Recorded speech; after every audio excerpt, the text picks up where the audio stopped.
they had elevated morally.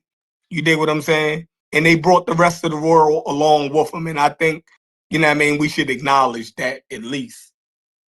You know what I mean? All right, so so But if I we know let's y'all gonna have a constrain, hard time with that. I know y'all gonna have a Man, hard time with that. bro, do me a favor. Whenever Chef get back, man. whenever I don't know who this nigga is that's here, but whenever Chef get back, I'm gonna cuss him out for When did you when whoever did the you hell come to you this? are. Were you what did you pretty much Look, always kind of have these this viewpoint, Chef, or is this like a recent epiphany you had? No, I've been saying this in bits and pieces for years. You dig what I'm saying?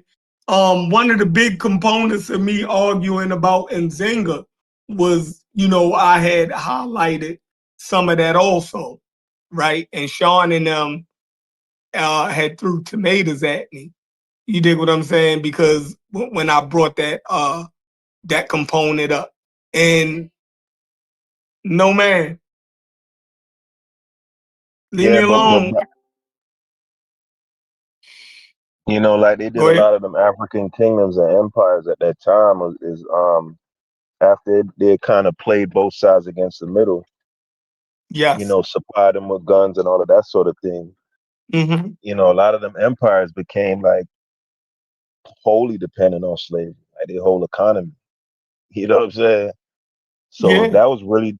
that was them spinning the block. And I know you know enough about history to know, like it was calculation. Like they spun the block on them kingdoms that was dependent on slavery, and it's the same reason why Lincoln did it to the South. Like them them abolishing slavery, because if you have an entire region, right, and you want to bring them into the fold, and you trying to get them to capitulate, you can't do that while they are economically viable without having to be a part of the central government.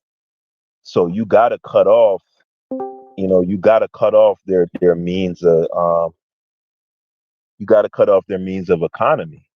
So how much stock do you put in that argument? Like, do you think that weighed into their them sending out the emissaries and actually fighting wars to abolish the thing?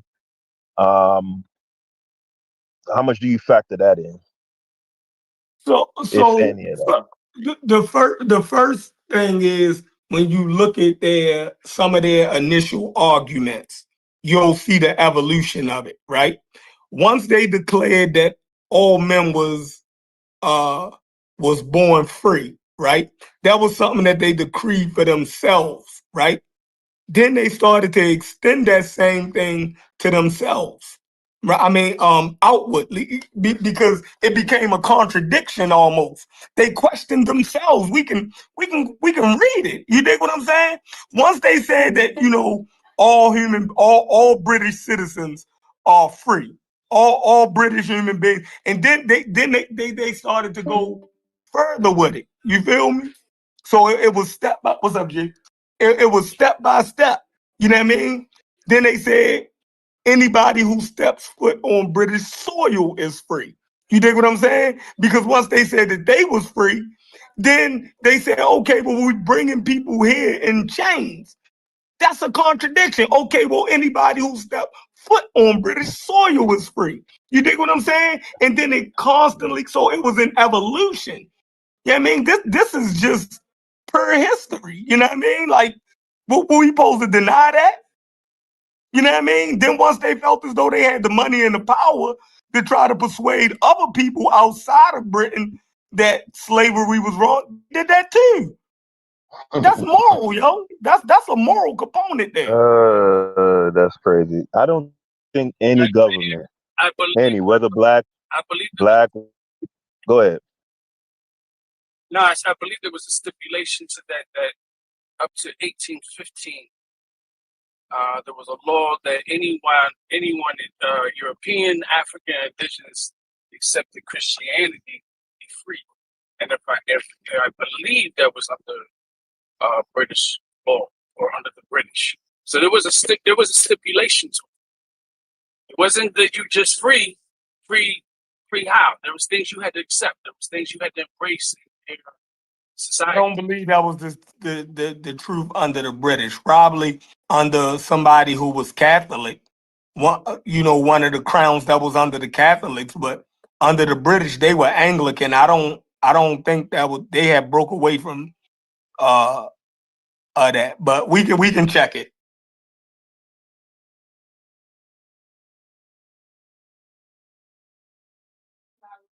All right, that's cool. Go ahead, Has. Hey, some of y'all could jump in too, man. Because like I said, I'm not trying to get myself worked up. Because really and truly, I'm sitting here having the discussion, but honestly, I think this nigga is tripping. Straight like that. So what are y'all saying about Lincoln? I think it's possible to kill two birds with one stone, right? So you know what I mean? Like, okay, this, it will cripple them, but it's still, crippling them will put us in position to make the move, right? Abolishing the slavery, right, will put us in position to make the strategic move also.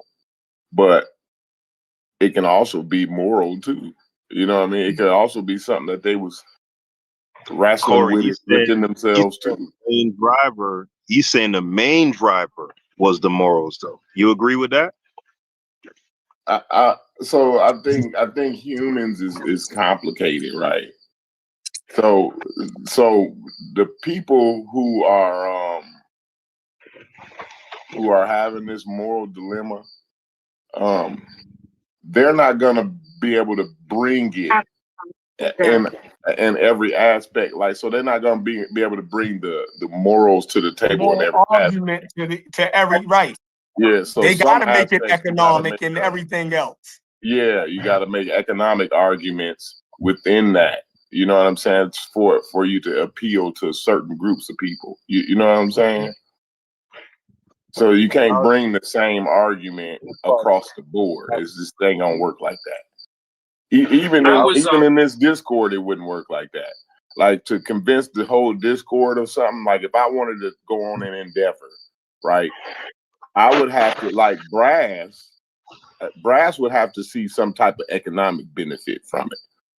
And Sheffrin would have to see some type of community involved in it, right? Where kind of like the community benefits off of it. You know what I'm saying?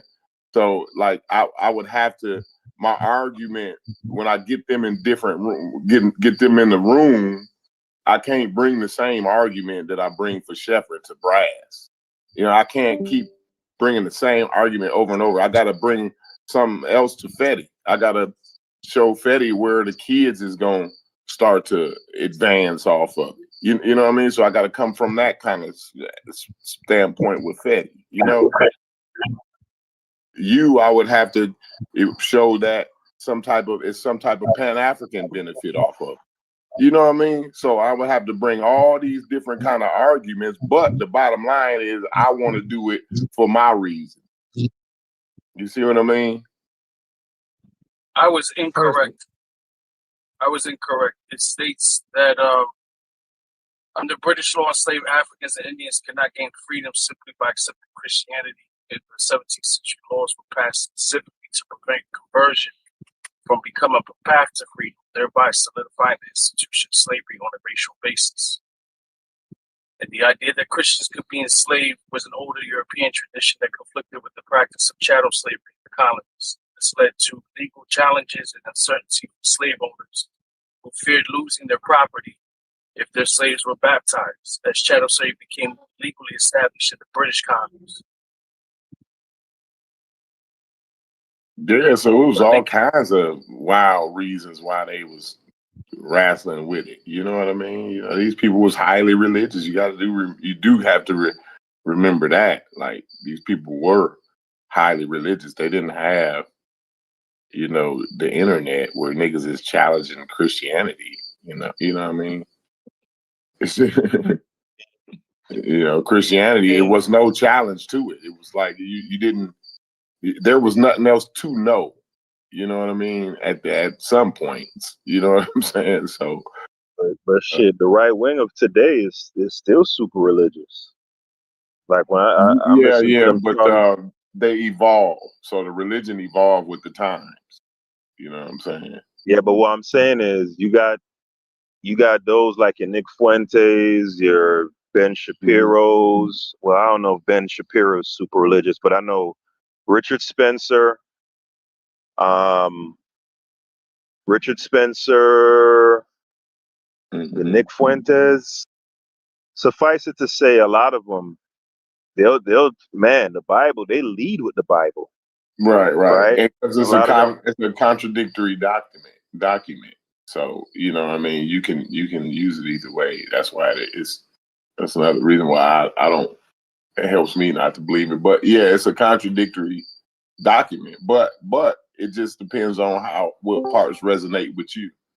And you know what I'm saying? Again, like humans they're not going everybody ain't gonna go for the same reason. You know what I'm saying? So it's not everybody not a Christian for the same reason.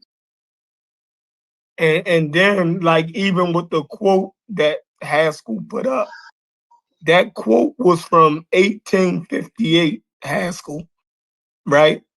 And which that's one, when the he was, first one or yeah, the the second first one? one, the first one, Okay. right? That was from 1858, right? When he was running for Senate in Illinois, right? But like I said, ain't nobody believe him because they had his previous writings.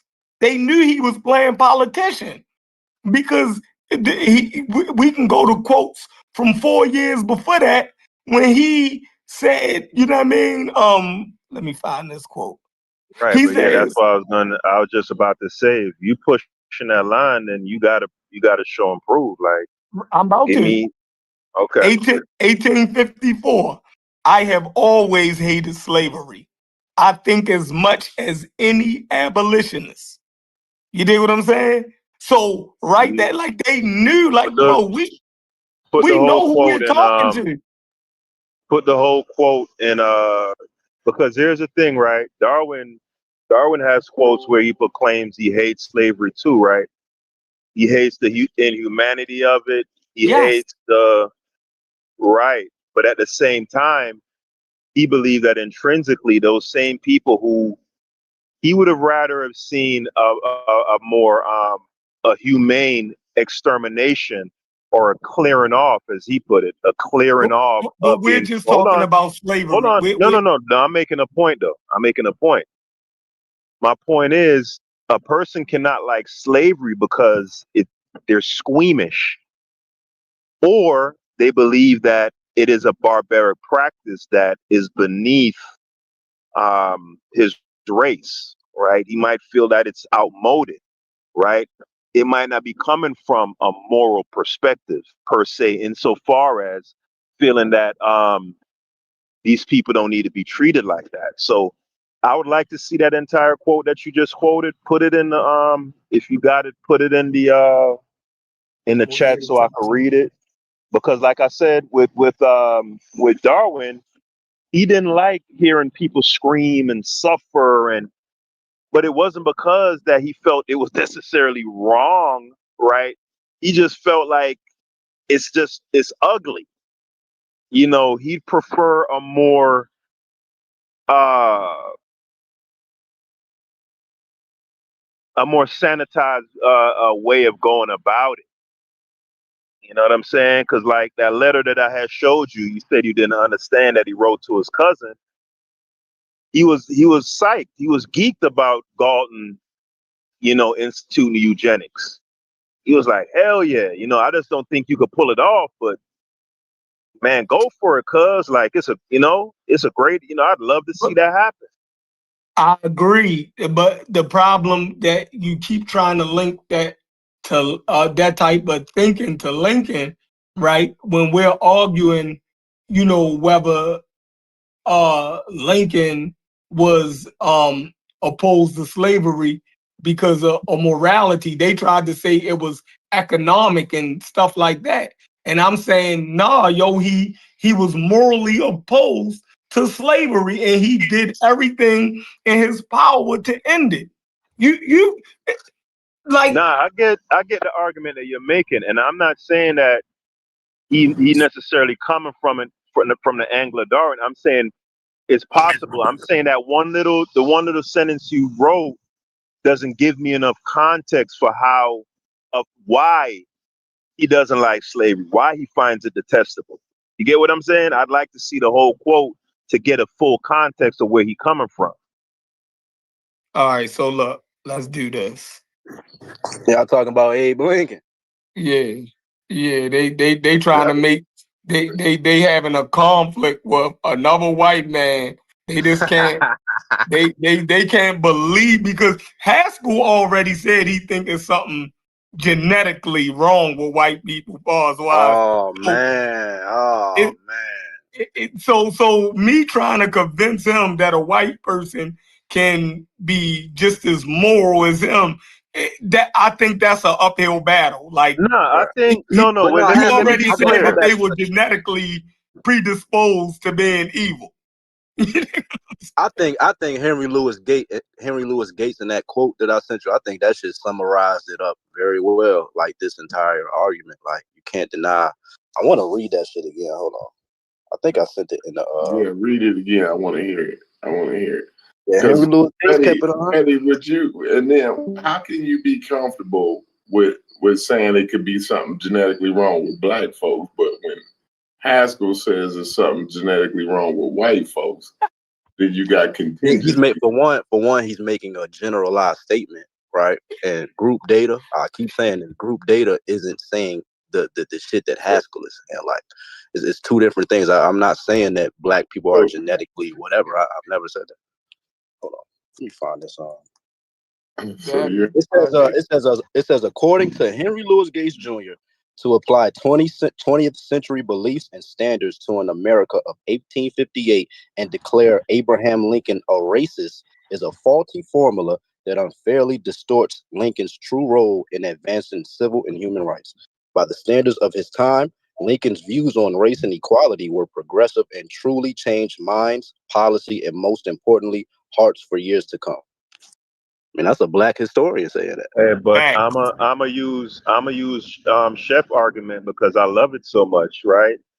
During the time of your Lincolns, you had people like your John Browns. I don't know if they're in the same time, but just generally speaking, who were staunchly and unequivocally opposed to slavery, and they put skin in the game. So the man of the time argument isn't that doesn't dispel him being a racist. It seems all Henry Louis Gates does there is explain why he's racist. You get what I'm right. saying? Not Yeah. really. Elaborate. I know he know it's racism because when he tried to get into his own house, they came and bust him upside his head and took his ass to jail. And he couldn't believe it. He's one of those. Here's the thing, bro. Like, I realize more and more, I gotta stop thinking like I'm better than anybody, because I'm getting to realize like a lot of these people like Henry Louis Gates, they really believe what they believe. They believe that there is some sort of redemption to be had where we're all going to kind of get together. And then when things like what happened to him at his house happened, he's in disbelief because he kept asking the police officers like, yo, you don't know who I am? Right? So, I just starting to realize that a lot of us we're just extremely naive. And He's a historian though. Like what? So what other historian is black? Like who do you want to hear it from? Like, because if it was a white scholar saying that, you'll say he white. But if I show a black historian that's one of the most heralded in America as a black historian, that ain't enough. So what exactly? I don't even know No, what were you saying. He started. The argument is that he Lincoln had the progressive. He's saying compared to the savages of his time, he was not, he's a relatively good person, but nothing that Fetty read there. I'm saying the last couple of sentences he said Haskell to say like he definitely made that change and and inspired people that looked at his formula and what he was doing, that like spearheaded a lot of shit in the future. But I think that's what Chef's overall point is. I may be wrong, but I don't think he's caping for Abraham Lincoln to say, but he's just keeping it in a historical context and looking at the overall picture of it before, after. You know what I mean? Because we had the ability to use hindsight and look at what Lincoln did and how that further. So then, so Fetty, how do we explain to people like John Brown then? If the idea is just like the time is just so, and I know Chef would say, well, he's not a politician, he doesn't have to play the game, blah blah blah blah blah. But you had people of those times who weren't politicians and they were unabashed racists, right? So if it's just a man of the time argument, how do we explain those white people from that same time who weren't politicians and who you didn't have to question, their feelings about racism? How do we, if we saying Abe Lincoln is like the standard for progressivism, then what would John Brown be? You get what I'm Brown saying? would just be the so if Abe Lincoln is a progressive in his time, John Brown would be just the standard guy. The status quo, basically. I guess, yeah, he could have had a more refined framework of what, like you said, they both had a progressive framework. I guess, you could say John Brown's was more ideal to your liking. You know what I mean? No, what I'm saying is with John Brown, there's no doubt about it. You get what I'm saying? Yeah. You don't have to craft the argument like how Henry Louis Gates is doing and, do mental gymnastics and it's just no question about it. Mm-hmm.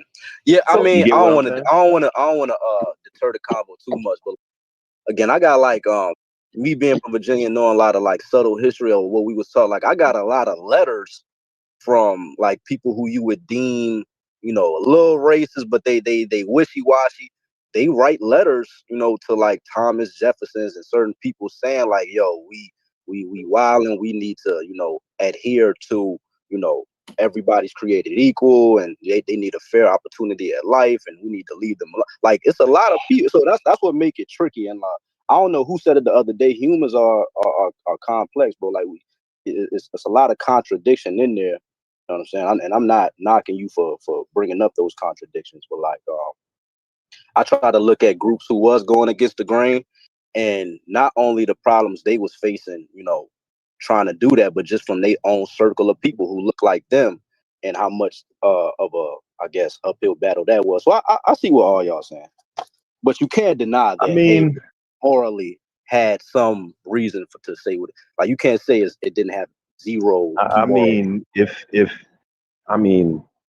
considering that we were property at a point in time, and now that we're not, there has been evolution of some sort, right? So I mean, the bar is in hell, as the ladies would say. the bar is in hell. It's a low bar. Unfortunately, at that time, yeah, the bar pretty much was in hell. Yeah. So that's what I'm saying. If you're gonna bring up shit like the Underground Railroad, you gotta acknowledge there was some white people that helped along that way when those people went to the north and got them straight. That's all I'm saying. Like, no doubt. No doubt about it. And none did more than Lincoln. So if you can acknowledge that there was a moral component for people in the Underground Railroad, then I mean, if soon as Lincoln took the office of presidency, right, the South didn't vote for him. Soon as he won, they said, yo, we out of this bitch, yo. Y'all done motherfucking elected a rabid abolitionist. We got to start our own country because this nigga is trying to end slavery. And he said, no. Y'all can have y'all slaves. You feel me? Like, I ain't trying to break up the union, but they already knew what it was. He couldn't get them with that Haskell. You feel me? And then everything he did after that shows that he was against slavery. Remember, even when people attacked the Emancipation Proclamation, In this argument, if this goes on, I guarantee you the Emancipation Proclamation gets attacked. But I already got a counter for it. You feel me? Already got a counter for that. You know what I mean? Matter of fact, I'm gonna give y'all all my cards. If he wasn't trying to end slavery, then the motherfucking Emancipation Proclamation was bullshit, like y'all say. And then why was he for pushing for the 13th Amendment? If the Emancipation Proclamation was just some bullshit, then he was a staunch advocate for the 13th Amendment. He argued for it, you know what I mean? Like constantly. Before he died, like, yo, we gotta do this, man. We gotta do the fucking 13th Amendment. We gotta abolish slavery altogether. I did everything I can do, and he said, Congress, this is your job. And he laid out why, y'all gotta pass this. We gotta end slavery, not just for the South, but for the whole country. Did you put the quote in the chat? The one you had quoted from? Hold on, let me get it. I'm gonna give the source, and you just go read whatever you need to out of that whole. Just put the source in the chat. Yeah, so I mean, what else? You trying to get whether he was racist or not? Don't give a shit. You feel me? Everybody had. I'm a little racist, probably. You feel me? Right. I think you can push for something and still be pro whatever. Like, obviously, Lincoln was probably pro-white, I guess. But within him being pro-white, he could still acknowledge certain wild shit that was taking place. I mean, two things can be. And I don't expect any white person during that time not to be pro-white. Yeah, but then that would kill at some nucleus of who they are. They're gonna be proud of their ancestry, their forefathers. Like that's why I try to take myself out my shoes sometimes, especially with history, and look at why certain people even had the original mindset they had to begin with. All that shit interplay. Yeah, Lincoln's statements. I mean, we could. It's a good pondering question. It's just there's way more statements before, during, and after the Civil War that he made himself to show you where he stood on slavery. Any yes, I'll take it back. Would be just our opinions, but his own letters. I mean, remember he was a big time writer. His own writings and his own statements prove it. But it's good to have it's good for conversation. No question. Because this is where I would go to the Cuban aspect. He still pushed. So when you talk about him being against slavery, you're trying to rationalize that he's against slavery in the South, or just slavery, period? Then I would add the Cuban piece. Right, but then I don't agree. But the piece that Cuban brought it up yesterday. People wasn't really listening, but his push for colonization in other areas. He couldn't have been against slavery, period, because he was a big time colonizer, a big time push for colonization in other areas, other countries. So it's not either he was just selective to Americans. If you're saying if that's your argument, you'd have to go against a lot of his own writings. You could look them up yourself, but his own writings do it. But I can't say we don't need to talk about it, because this has been something that people have been talking about forever. No, I'm emphatic about what I'm saying. Yeah, I know. I'm saying if you have something that can show that he wasn't against slavery, you dig what I'm saying? More than his y'all own got statement, Chef, and you know it. Like, I mean, I don't gotta read his statements to you. You know what he wrote personally about slavery. You went to history. This isn't like a. We don't gotta. So obviously you got something that I don't know. then you can go ahead and You kill don't me know right nothing now. about his own rights. You When, don't when know he about was what he for, wrote. when he wasn't against slavery, I need to see that because this could be over. No, it will never be over with you, bro. I don't know how you I'm play. telling you how you could kill me. No. And now you I'm not gonna- dancing. I don't know. I Hey, don't trust you. hey, No. Haskell, do you see this? I don't trust you, bro. You're a sick nigga. Nah, Okay, listen. You I can say I'm see it like dancing. how Brad You can see it. say whatever. You're You're a gonna sick find nigga. You a go find rational, that shit. yeah, Yeah. you're gonna find a rationalization. I think Yeah, so. I'm not. No, Like, then that's how I feel show me too. how much of a liar I am right now. Nah, you see, And you if doing y'all bad. show me this, This is why I you know what needed I Haskell. mean? Thank you, Y'all, Haskell. Thank you, Haskell. This shit don't really float. The shit don't float. When you flood certain shit, when you flood shit with Chef, the shit go down and out to the street. Hello, how you doing? Let me have Yeah, you leave give me a second. floaters I'm with these sorry. other people. I ain't doing. I'm not. Listen, you know it. I know it, Chef. You can read motherfucking W.E.B. Du Bois. I know you ain't lost on his private speakings I'm on. saying I could be wrong about Lincoln. Yeah, but you're still gonna be emphatic. No, and listen, wrong. if y'all saying that you have letters and shit where he was for slavery, then you just killed me. Like, I don't have nothing else after that. Okay. Hey, where's the colonization thing you talking about, Brass? Is that in Africa that he was pushing for colonization? Nah, it was in Sure. Central America and the Caribbean. So Okay. even this was during his support of the 13th Amendment. He was still fucking around with colonization experiments.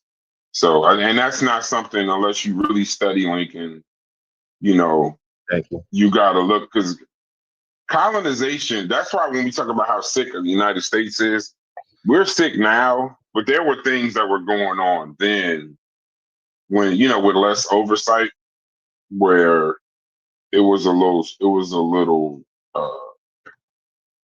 spooky where you're like, why, like where you don't even, why are you doing that? You know what I mean? But that's the part and that's why you'll hear Cuban all the time talking about what about colonialization? He says that all the time and people don't really pay attention to him for whatever reason, but he was still sending free Black Americans abroad. So, so just look up American Colonization Society. But Cuban said it yesterday. I'm not going to take credit for this. I looked into this a few days ago when he said look into them, and I didn't even know about that at all. So, it was a little crazy. Our word. But we don't look at it like when you say slavery, you think all kind of brutal shit, right? Mm-hmm. But when you think of colonization, that word, you just think of, oh, they just came in and took over some people's shit. Right. Not realizing, you know what I'm saying? Right. That shit just as brutal. Yeah, So if he was pushing for colonization while he was pushing the 13th Amendment and all that, that should kill the argument. Yeah, But Lincoln, but he's gonna argue. Chef's gonna argue regardless. Yeah. But there was a project he did in Panama called the Shariki project, and he had struck a deal with a company to settle freed people in modern day Colombia from that Panama. So he was sending agents to recruit free Black families from D.C. and Maryland to basically go there, but it was so corrupt, and Central America wasn't really with it. They were kind of being forced to do it, but he tried to do it in Haiti too. He was trying to removed like maybe 400 or 500 free people he was trying to move them to an island off Haiti to establish That's right. I forgot about that. Wasn't he pushing to send people to wasn't he the first one like really pushing? Yeah, he was like one of the first people pushing the idea to solve the Negro problem. Yeah, let's get these niggas over here, ship them. Yeah, I forgot about that part too. It was to establish a cotton colony. So what that would? It was a cotton Yeah, colony. yeah. It's over with. Yeah, it's over. And the reason I had heard about it before, because even Frederick Douglass at the time was saying that, he was. If you look at his writings, he had kind of cooled on he had kind of cooled off on Abraham Lincoln as this great emancipator. He at first he said that he exact opposite of what Chef is saying, that he lacked a moral hatred of slavery. That's what this is Frederick Douglass at the time, saying that he lacked a moral hatred of slavery. But then after the 13th Amendment, he did give Lincoln credit, but even he then in his own writing stated that that it was basically the necessities of the nation. So it wasn't like some kind of moral thing. This was then. So, you know, and then you go to Nicholas and Hay, his secretaries, and even they admitted themselves that he was just preserving the Union, and that slavery was just incompatible with the goal. It's just you can't, and there's no way really we're going to be able to save the Union. These are the people close to him. So like sometimes when we have these conversations, we can have all the thoughts we want, but you know, use the man's own words, use the people that were around him, use important people at the time. And those people at the time say, you know, different, but they don't say he was terrible, you know, and that's where you get into the Chef argument where I can't argue with him. Sometimes we have the conversations of what's normal now wasn't normal then. So you look at something as hater. That's why when you put up the Skip Gates thing, or somebody put up something about Skip Gates, you know, he has the right to his opinion, but you know, he's a historian. So I don't care about white, black historians. I'm looking for accuracy. So, Please in driver's seat. I don't want to fuck up the conversation. He might be racist by our standards, but I would say he was more conservative and progressive. But you ain't fuck it up. I think you ended it, but something tells me Chef gonna come like the Undertaker, dog. He gonna fight. He's gonna fight. He's gonna fight. That's the thing that he you know, I think that he I don't think Lincoln ever embraced any kind of equality, but I don't know. I don't know. But if y'all could find something, but in 1858, he said himself, I am not nor ever have been in favor of bringing about in any way the social and political equality of the white and black races. I, as much as any other man, am in favor of having the superior position assigned to the white race. Yeah, I put that in the chat in the Discord. That's in the Lincoln Douglas debates. Chef said he was just making it juicy for him. You know how them niggas be snitching, and I was just making it juicy for him.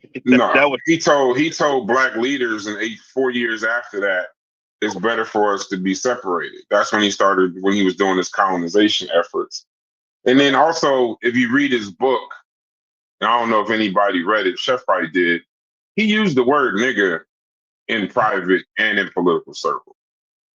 Like, you know, he wasn't some kind of like different motherfucker. I think how Chef will counter that though, Brass, is not so much denying his racism, but the fact that he was against slavery. He could still kind of argue that still represents an evolution. Okay. I think that's what I'm gonna go with. But when was the evolution? Because right before the Emancipation Proclamation, he said, if I could save the Union without freeing any slave, I would do it. And if I could save it by freeing all the slaves, I would do it. Counter for that, Brass. Again, he said he was just making it juicy for them political niggas. Okay, then yeah, this isn't an argument then. We're listening to Chef's words over Abraham Lincoln's own words. Okay.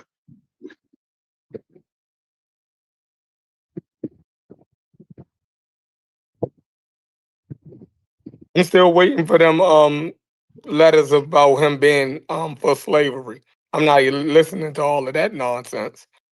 I didn't say he wrote letters that he was for slavery. I said wrote letters that he wasn't against it. And I just read them, but if you just saying I just read his own words, and if you just won't accept them, then that's just Chef being Chef. I'm not gonna listen to your words over Abraham Lincoln, even if you can convince other people to do it. Yeah, Brass, he thinks that was a speech, but I was telling him that was a letter. It's a No, private those were correspondence. letters. That was a letter to Horace Greeley. Yeah, that was a letter to Horace Greeley. Literally, it's about as white supremacist as that's as much as any. If I could save the Union, this is August 22nd, 1862. If I could save the Union without freeing any slave, I would do it. And if I could save it by freeing all the slaves, I would do it. And if I could save it by freeing some and leaving others alone, I would also do that. His priority was the Union. It wasn't emancipation. If he could have done it without, these are his words. If he could have done it without freeing slaves, the slaves wasn't the concern. The concern was the Union. So he didn't give a fuck if slaves were free or not. That's a letter. That's not that. And when we talk about the Emancipation Proclamation, he freed the slaves in the Confederate States, not the borders. He didn't give a fuck. It was a war measure. So, but if y'all, like I said, y'all can listen to Chef, that's fine. It's good for conversation, but I'm not gonna listen to anybody in 2025 over him. Those are his words and his actions with colonization. Why, if he was against slavery, then why are you trying to send freed black people to Haiti to pick cotton? Shit don't even make sense. So y'all have at it though. It'll be an interesting conversation, but I'm gonna listen to Frederick Douglass and Abraham Lincoln's own words. I think you killed it, Brass. I think we could move on to something else now. Like, it's over with. I don't know if Chef gonna bend the knee or not, but I think it's over. You know that with nigga ain't gonna bend the knee. It ain't in him to do it. I'm not listening. We already done went over that. He supposed to been showing me that Lincoln was He's for saying slavery. for slavery. No, I'm not. I already done counted that argument. He's repeating something. You're not listening to I don't anything even I'm agree saying. with that. That was You're a not political listening to anything. statement. You're not listening to anything. So if you ain't gonna that, listen, it's not even a conversation. Chef, the fact that was a letter, personal correspondence, and not a speech, does that change anything for you? Because you argued it was just a political ploy. He had to do that, right? But now that you know that it's not a speech, it was not a public proclamation. Does that change the anything for you? No. I got to hear it from him because he made a good argument, right? If this was like in front of the Senate or something, and he kind of doing a juggling act, I could see where he coming from with it. But the fact that it's a private letter, that kind of, it takes the strength out of that argument. So I want to hear from Chef himself, now that he knows that was a private correspondence between him and a colleague, if that affects, his position any at all. Where you at, Chef? He's on mute. I think you cutting hair today, Chef? Of course. No, yeah. No, he laying concrete. Yeah. this line. This nigga's crazy. Yeah, man, I don't know. Nobody else gonna jump in. Like, it's like 10 people on you. I'm about to say, what's the conversation? I just hopped in here. That Lincoln was the when Corey said there was white people sprinkling freedom all across the world, Lincoln was the original Santa Claus, essentially.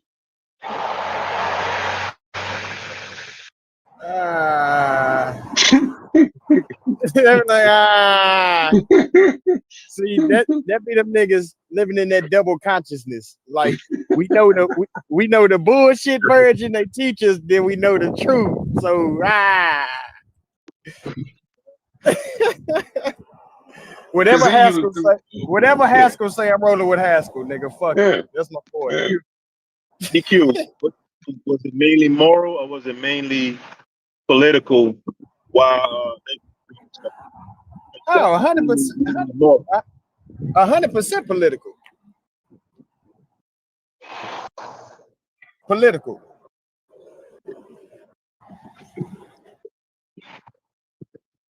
I think Chef's saying it's like 80% morals, 20% political, according to Chef. Chef crazy as hell, dog. Well, Chef does that purposely. I told y'all that nigga is willfully obtuse.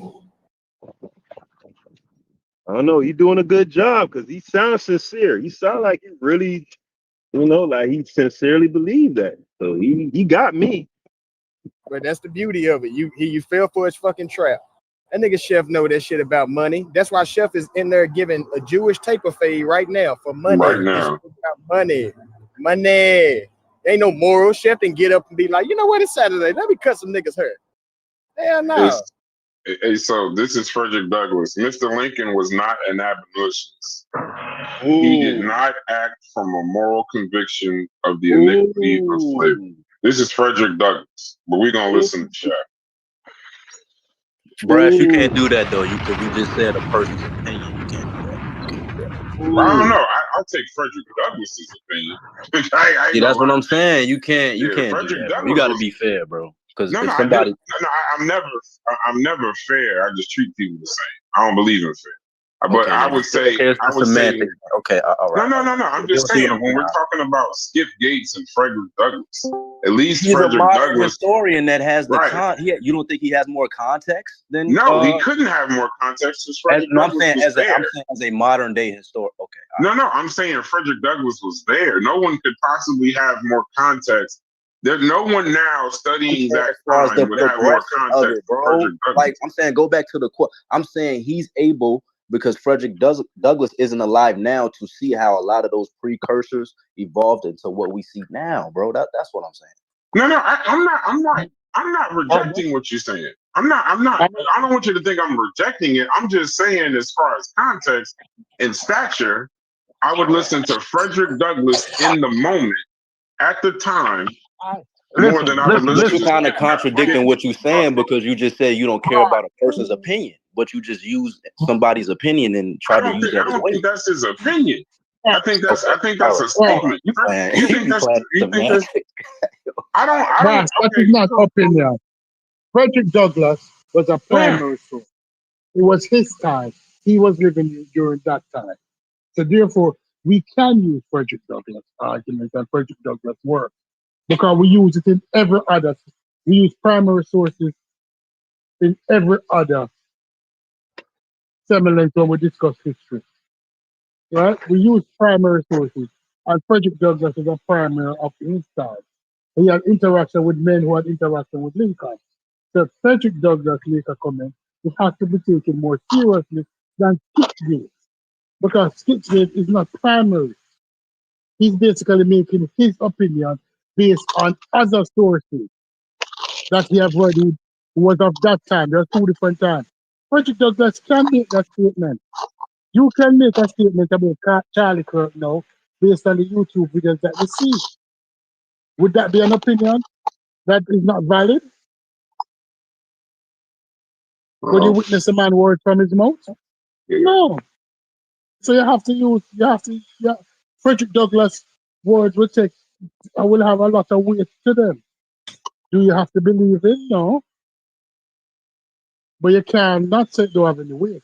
And you can't compare it to other people who wasn't there.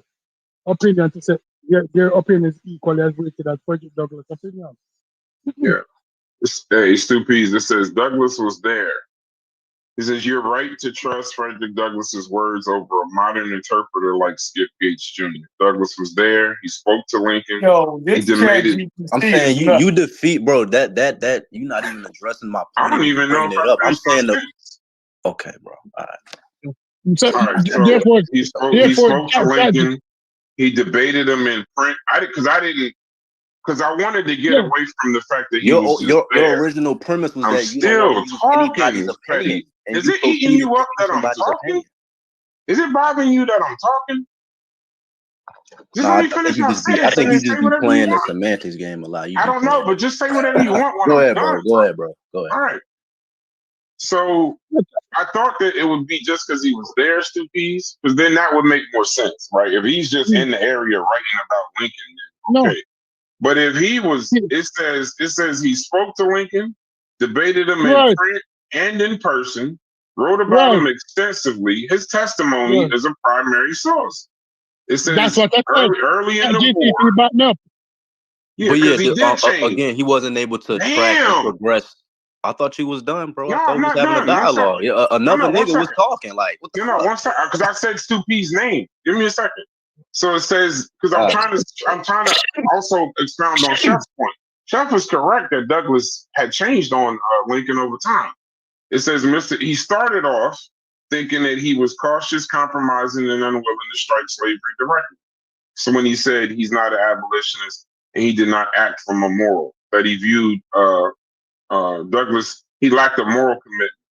During emancipation, though, like Chef said, he recognized that Lincoln used emancipation more as a military tactic.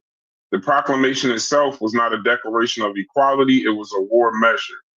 So that he freed enslaved people in areas he didn't control, the Confederacy, while leaving slavery untouched in border states that were loyal to the Union still.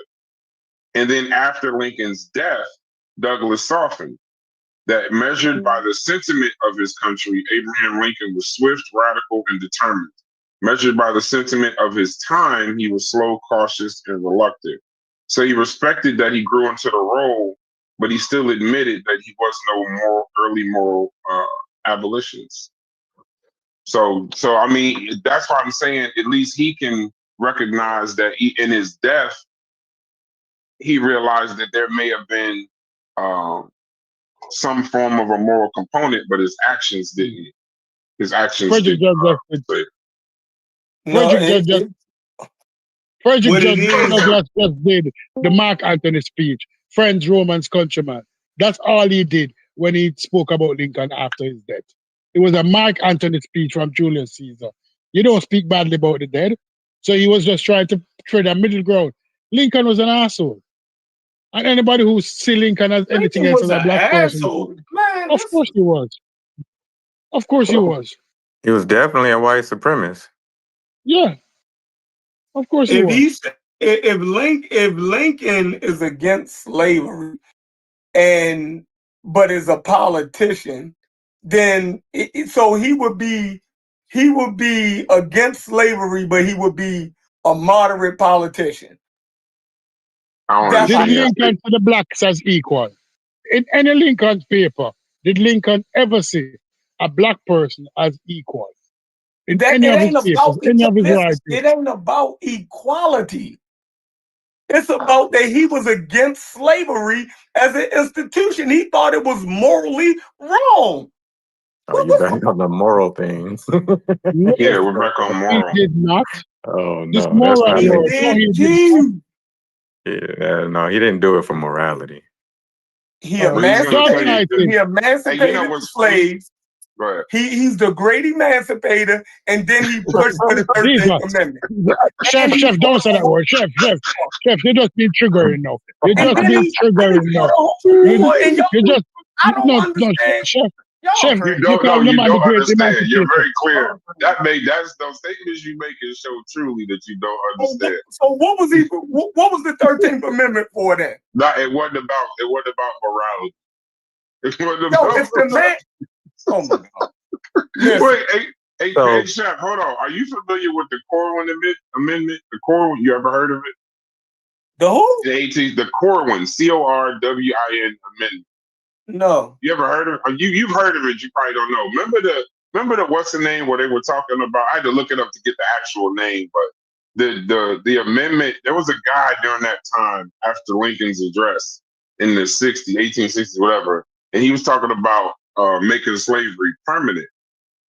That they wanted to add to that they wanted to propose to the Constitution that this is before the Civil War, that slavery would be permanent forever, essentially, in the states that already had it. Even Lincoln said, I wanted to go back and see if he objected to it. He said, holding such a provision to now be implied constitutional law, I have no objection to it being made express and irrevocable. There was a time that if he would accept slavery being permanent forever if it saved the Union. But you gonna say that's bullshit though, right? So tell me how that's bullshit. This is a person who didn't mind slavery being he could permanent. have went back if he felt that way. Then he could have said, "Okay, the union, y'all come back into the union, and y'all can have y'all slavery up until this point." He didn't. He ended slavery for the whole. He advocated ending slavery for the whole country. You just glanced over what I just said to you. Because I'm not gonna get caught up in y'all minutia. Anyway, The Corwin Amendment, you saying that he didn't mind slavery being permanent is minutia? Direct quote. If slavery is not wrong, nothing else is wrong. God. I cannot remember when I did not think and feel like that. That's Lincoln. What that letter was to who again that y'all said? Who was that letter to? If you're not going to accept nobody else's sources, we're not having a conversation. This ain't a conversation, Chef. I'm asking this ain't a conversation. You're not accepting anybody's sources, Chef. You're not accepting anything from anybody else. Niggas off, Brad. You're right, Freddy. I'm done. I let y'all get it all out. I thought I did. If y'all not finished. But you're not addressing what I just said. Bro, because you're trying to derail my point. I'm not trying to derail your point. I thought I had already, you jumped off, right? I thought I had already addressed most of the shit that you came back in and reiterate. That's why I haven't said nothing. But nobody has brought up the fact that nobody in here brought up the fact that he was I'm not even talking about that. I'm not, listen, I can only deal with what I'm working. I can only deal with what I can deal with. You're right. You're right about that. Go ahead. You came back in and went back through what I had already thought I had counted. You dig what I'm saying? You came back and reiterated it, and Hansel was like, "Oh yeah, you killed it." Like what? We already done went through that before he got on. That'd be the crazy part about it. You know what I mean? So, but anyway, what was the letter? Give me a second, little buddy. What was y'all saying? It was from a letter to who? That first statement that Haskell had posted. You said it was a letter to somebody. Haskell. Eden, I gotta look. That wasn't a letter. That was a link. That was a debate between Lincoln and Stephen Douglas. That's where they get Lincoln Douglas debate from. That letter, that debate that they had. Oh, that quote. So what did y'all say? It was a quote from a direct quote from a letter, and it wasn't a political statement. That was the Horace Greeley. Having the superior position assigned to whites thing. That second quote, that was a letter. No, it was well, not just. I don't know about that one. I was talking about a letter to Horace Greeley. He was an editor at the New York Tribune. That was right before the Emancipation Proclamation. Right before the Emancipation Proclamation, he wrote a letter that said, "I would save the Union. I would save it the shortest way under the Constitution." So that's what he. If I could, that's where he said, if I could save the Union without freeing any slave, I would do it. Mm-hmm. So y'all don't believe that Lincoln was also a politician, and do you know that a lot of the North didn't agree with them fighting to end slavery? Y'all know that was a part of the whole thing, right? He wasn't. So y'all don't think Lincoln was masking a lot of the stuff that he was doing? I'm reading direct quotes. He said, "If slavery is not wrong, nothing else is wrong." I cannot remember when I did not think or feel like that. That's crazy. He said he always felt as though slavery was wrong. That was in 1864. He said, in giving freedom to the slave, he says, we assure freedom to the free, honorable alike in what we give and what we preserve. That was in 1862. You dig what I'm saying? I'm going to keep going. He says, I have always hated slavery. I think as much as any abolitionist. Like he's constantly going. How can y'all say that he wasn't against slavery when he got direct close against slavery? He was not a politician. He was a politician, and then he did everything to end the institution of slavery. So let him finish. Just let him finish. All right, so If So that same letter that was to Albert Hodges in 1864, and that's the collected works, right? So it says he always thought slavery was wrong, but in the same breath, because you just read a quote from the letter, but you didn't read the whole thing. He didn't see it as his job as president to act on the belief. His duty was to preserve the Constitution and the Union, which means his morality did not override his public policy. And the reason why it's not a bombshell is because before and after that, he supported an amendment that would have made slavery permanent. Now, I know we wouldn't act like that's minutia, but he supported, I'm going to say it slowly, he supported an amendment to make anywhere where slavery already was permanent and irrevocable as an amendment to the Constitution. He wrote to Greeley before that letter that if he could save the Union without freeing any slaves, he would. He then, in 1863, was trying to send fuck slavery right now, what we talking about. He had a project, a colonization project, to send freed Black people to Haiti to pick cotton. There were multiple colonization projects where he was trying to take freed African Americans at the time because he was trying to get them out of the United States. And then in everything, and almost everything you could find, his goal was to preserve the Union. It had nothing to do with emancipation. So I would be very conflicted. I don't understand the point, but if we only got to accept only the quotes and it's really just your view. Because now, like I said, I'm not accepting Chef's view on this over Frederick Douglass at the time. I'm not doing it. Y'all can have at it. I'm not doing that. This is a flawed conversation. I dropped the book. Oh, my bad. Do you think? No, go ahead, DQ. No, I was about to say I dropped the book source in the chat. Y'all can see Lerone Bennett Jr. It's called Forced into Glory. Abraham Lincoln's White Dream. It clearly breaks down all this shit that Chef is really overblown right now. It explains that in detail. I can drop some more into it, but I'm going ahead and build, Mel. Oh, that's exact. Thank you, DQ, because that's the direction I was going. I was going to ask, can I throw a source out to explore this deeper and to go into the minutia and go into the specificity of Lincoln as a politician, because Chef is absolutely correct. He was a politician. But in the sense of a politician, he knew how to play both sides outside of his personal views. And Lerone Bennett does a detailed job of pulling sources, primary sources of conversations he's had, letters he's wrote, dialogues he's had, even with his own butler, who also was a testimonial to a lot of Lincoln's views. And Bennett argues in his work that he did not believe in social or political equality between the Black and white races. Bennett breaks down that he opposed Black suffrage. Let me clear this up. Lincoln opposed Black suffrage. He did not believe Black folks should have the right to vote. He opposed Black folks sitting on jury service.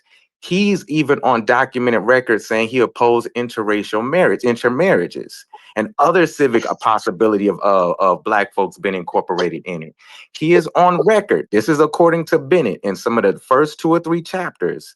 Bennett breaks down numerous different spaces where Lincoln used the N-word comfortably, where he had numerous darky jokes that he would use to kind of break the ice in certain rooms.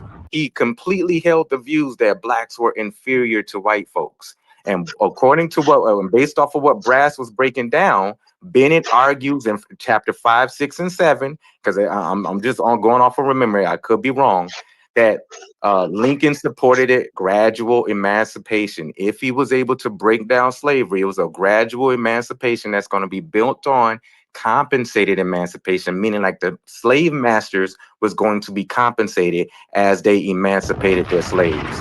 He had numerous conversations around colonization projects. He was sending people to Haiti. He was looking at the Liberian piece. He was checking out Venezuela. He was trying to get blacks outside of the United States because he felt like the black race and the white race could not coexist in the same political infrastructure. And so a lot of the curtailing of the framing of how we understand Lincoln came after his death. That was constructed by abolitionists and congressional leaders later on as they reflected on him and created a myth around who he was. So he became the great emancipator after his death, not because of what he was doing and what he held belief. And he was not a crusader for the abolition of slavery. So when we politically consider and look at Lincoln in his time and what he did and what he said and what his views were and the people who spoke around him, including Frederick Douglass, then we have to be honest with the history and say that he was a white guy of his time who held the whiteness, the views of white supremacy, and he did the right thing for the wrong reasons. And I land. Y'all should have never let me figure out this motherfucking soundboard. Boy. Y'all should have. Hey, so remember the Peoria speech in that book where he was talking about how yes, he said, like, Lincoln was slick. This is where the politician shit come in. Mm-hmm. He said slavery was wrong. He did. He said those words. Slavery is wrong. But he wasn't talking about the slavery that was already existing. Mm-hmm. He was talking about it moving in the Kansas-Nebraska Act. He was talking about it moving into those territories because it would threaten white free labor. Yep. So he wasn't. So he reassured them. That's why when you read his speeches, he's so much a politician. They don't call this nigga the great emancipator. That's why I laughed when he said that. Because only motherfuckers that don't know Lincoln call him the great emancipator. That's right. He was the great compromiser. Yep. That's it. That was he was able to play with the North cause in the South. So at the end of a very same speech where he started off saying slavery was wrong, he made sure that by the end of that speech, because he was talking to voters too. This is in Peoria, 1854. He was saying, what did he said? He said, I won't interfere with slavery where it already exists. So he can start a speech saying slavery was wrong. That's why I like Chef will always be able to find shit like that. But the reason why history tells a different story is because they were able to listen to slavery ain't wrong, send these free niggas to Haiti. Slavery ain't wrong, but I don't think niggas should marry with white people. Slavery is wrong as long as it don't go to Kansas and Nebraska. But wherever it is right now, that shit is cool. We good with that. I ain't got no issue with it. So that's why it's like some of these arguments when we have them is cool to have, but some of it is there is no gray area. This ain't something where we could kind of live in a gray area because it's been broken down too much over time. And you can look at his actions, these are private letters. This is General Butler. I know you're talking about his personal butler, but even conversations he had with General Butler at the time, Benjamin Butler. Benjamin Butler declared runaway slaves who reached Union lines were a contraband of war and would not be returned. This was a radical move because he was treating enslaved people as free. What Lincoln did was he didn't want to piss off them border states in Kentucky, so he didn't even back that shit. He didn't like, so even if a motherfucker he wasn't even he didn't even support runaway slaves at the time. So the most correct thing that Chef said was that he was a politician. That's right. But maybe other people outside of Chef, if y'all want to talk about it, but like y'all tell me where y'all think that he was what's the name? But when you tell me, give me your opinion, but give me some written shit, some sourced up shit, something outside of just what he said this. We're giving you actions, votes, and policy. Y'all just telling me what y'all think. What do you like? Who actually believes that Lincoln was morally against, like his actions were motivated by freeing the slave? I believe that Lincoln was morally opposed to slavery and Reagan was opposed to cocaine.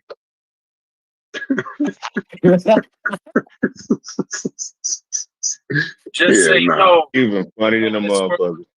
Let's do business with Bush, Oliver North, the Iranians, Manuel Noriega. Just say no. You know, this guy wasn't against. He could give two fucks. Where I mean, Eddie left, Chef left. So where's the Lincoln? I want the people to I'd like to talk to them, not just Chef. Chef could morally feel his point is right, but where's the other people? Because all I keep hearing is he said slavery was wrong. None of his actions prove none of them statements. None of it. Even Skip Gates. I'm not listening to Skip Gates over Frederick Douglass. I'm just not doing it. Frederick Douglass knew the man, talked to the man, debated the man. I'm not listening to that. Maybe Skip Gates on Egypt, not this. I'm only giving my opinion off of the limited history that I know and what you guys have just read. So that's all I'm going on, right? And I think politician is where you end it. I don't see anything morally like he just sounds like a fucking good politician. You know, the great compromise, I've heard that before when it comes to Lincoln. Yeah, that's what he was. Like you know, if you were to look at him not as a politician, he'd be all over the place like bird shit.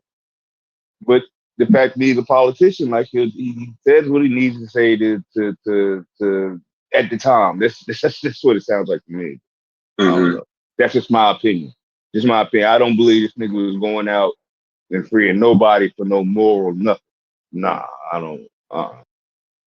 Because your actions speak louder than words. You can say all the fuck you want, whatever the fuck you want, but if you're keeping it in border states and you know you push for it to be permanent, sending niggas the fucking out. Yeah, get the fuck out of here. I wish Chef was still on here. Like I don't know. No, he'll have it. I mean, when you look at the man, you kind of got to look at what he do when you talk about this. With him, he had freed black servants in the White House. Like this is he was pushing colonization, but like what was the guy's name? What was his fucking name? He was his valet, but he wasn't. They call him his butler, but it was valet at the time. I forgot his name, but in that book, Forced into Glory, that was one of the other points that LeBron Bennett pushed. That was the only book I've read Lincoln's biography. I've read that book, but in that book, he talks about how the staff that he worked in and around was free. But he would say that they could never be equal. The fucking staff, the closest people to him, Mary Todd, his wife, the closest people to them was freed black people. So it was, I don't know. Y'all can, I mean, y'all arguing. I'd love to hear y'all argument for this, but at least make it an argument where you ain't just telling me how you feel. I mean, just because you let Hope drive Miss Daisy, that don't, I mean, what that No. means? But what I'm saying, the hypocrisy is the people closest to you in the White House. I don't like to quote movies, but I liked the movie with Daniel Day-Lewis where he played Lincoln because it showed how he dealt with the black people that worked in the White House. But publicly, he wasn't showing that same support. So that shows he was a lot of things to, you know what I'm saying? Like he was a lot of things to a lot of people. So it was weird. It was just weird. But I don't get that. People don't really still use the great emancipator part the Chef was talking about. They don't really still do that. That's the compromise. He was a compromiser. He was one of the greatest politicians we've ever seen. William Johnson. And it seems and as Josh said, it seems was to it be Slade or given to him Johnson? posthumously. Johnson. Okay, Johnson.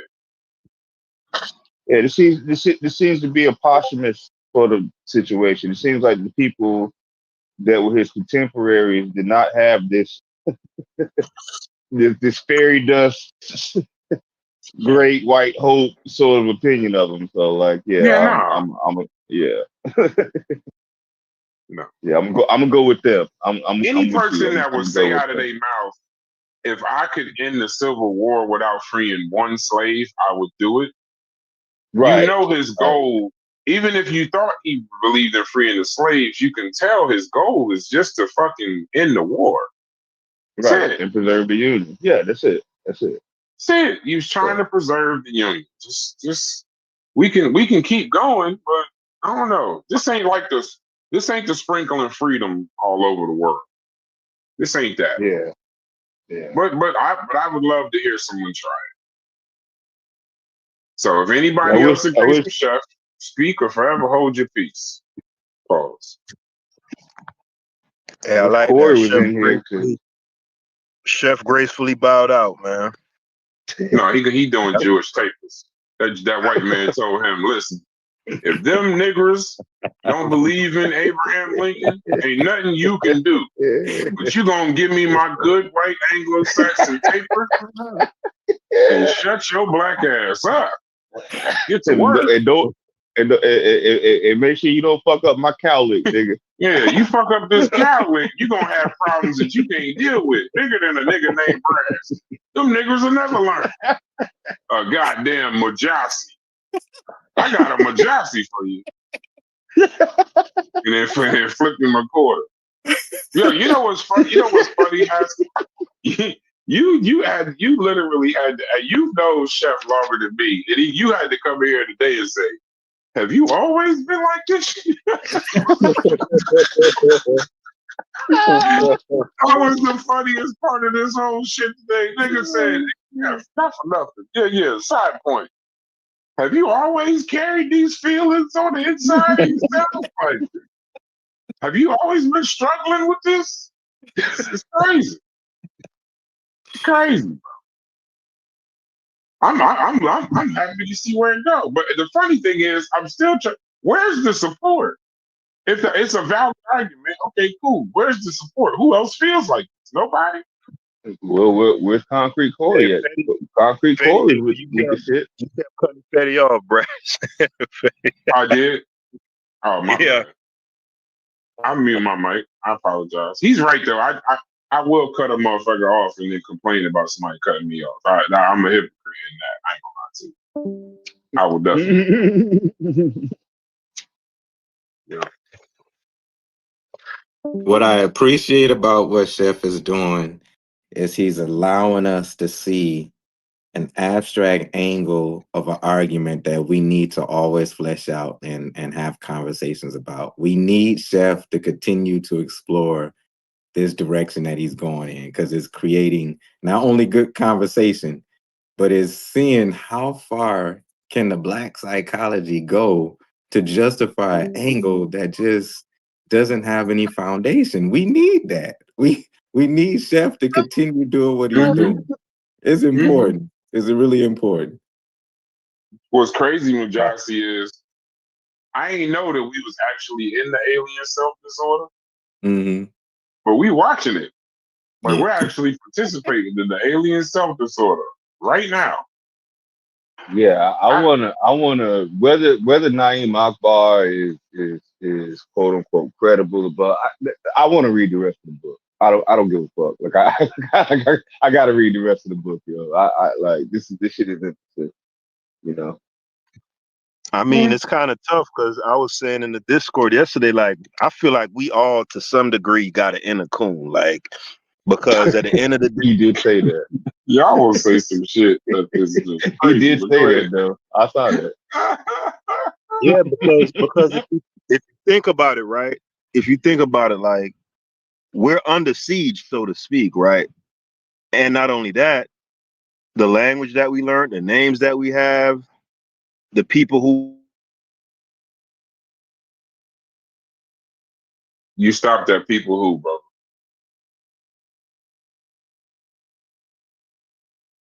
I think before he come back or while he's figuring out his connection, Mujasi, I think there's another reason why these conversations are actually good, but it's a little bit more nuanced to me.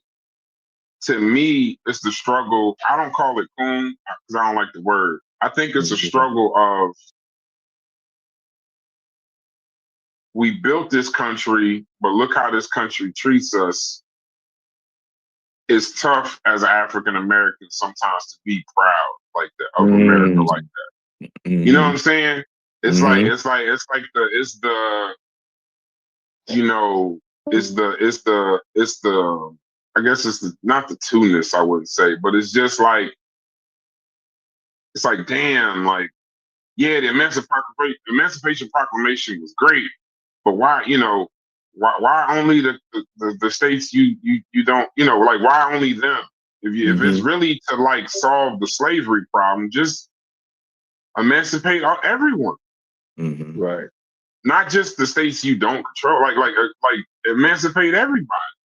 Right. When you saying slavery is wrong, if you start your speech, slavery is wrong, but then you end your speech with, but I'm gonna preserve it wherever it already exists. Right. It's like, damn, it's like shit. It's once again, it's the same analogy I had from the other day. I'm not gonna change. You kick me in the stomach, and then when you stop kicking me in the stomach, I say thank you for stop hitting me in the stomach, but you're kicking me in my knee now. Hey, I got a question for you, Majasi. Yes, sir. So the moral part of it, right?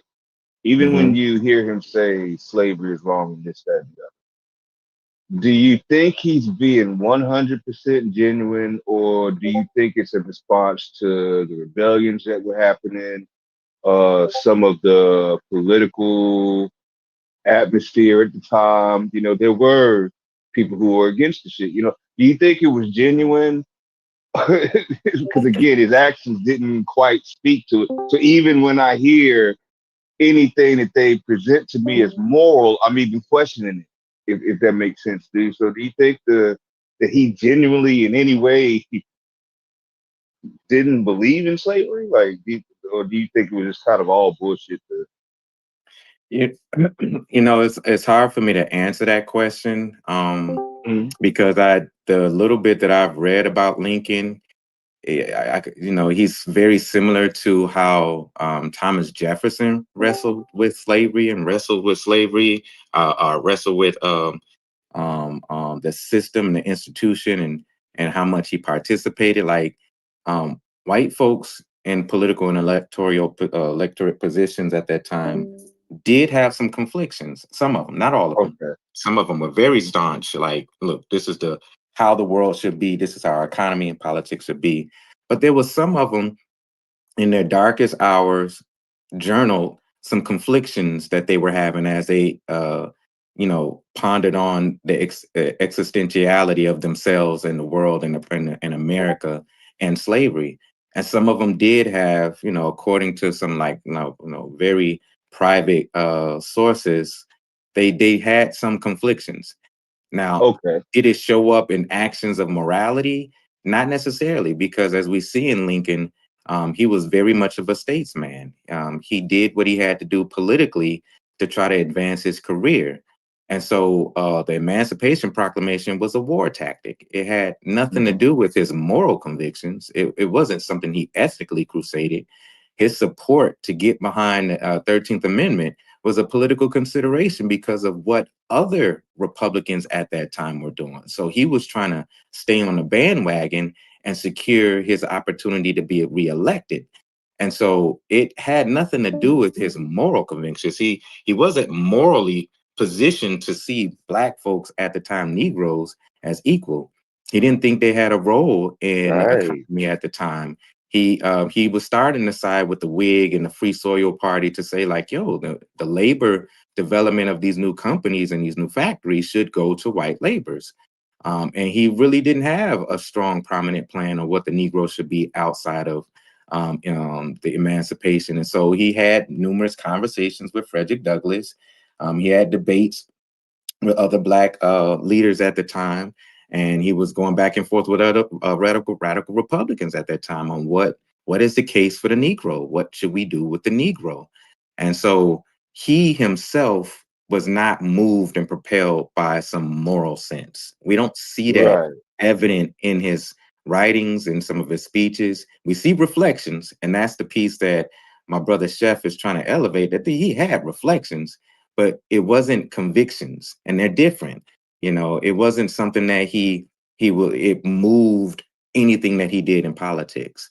And so everything he did was politically motivated. It was for his own self. It was, for his own, disposition and what he wanted to do in his career. So to answer your question, the little bit that I read from about Lincoln from Lerone Bennett's work, he just did not have any type of conviction that made him see that slavery was immorally wrong.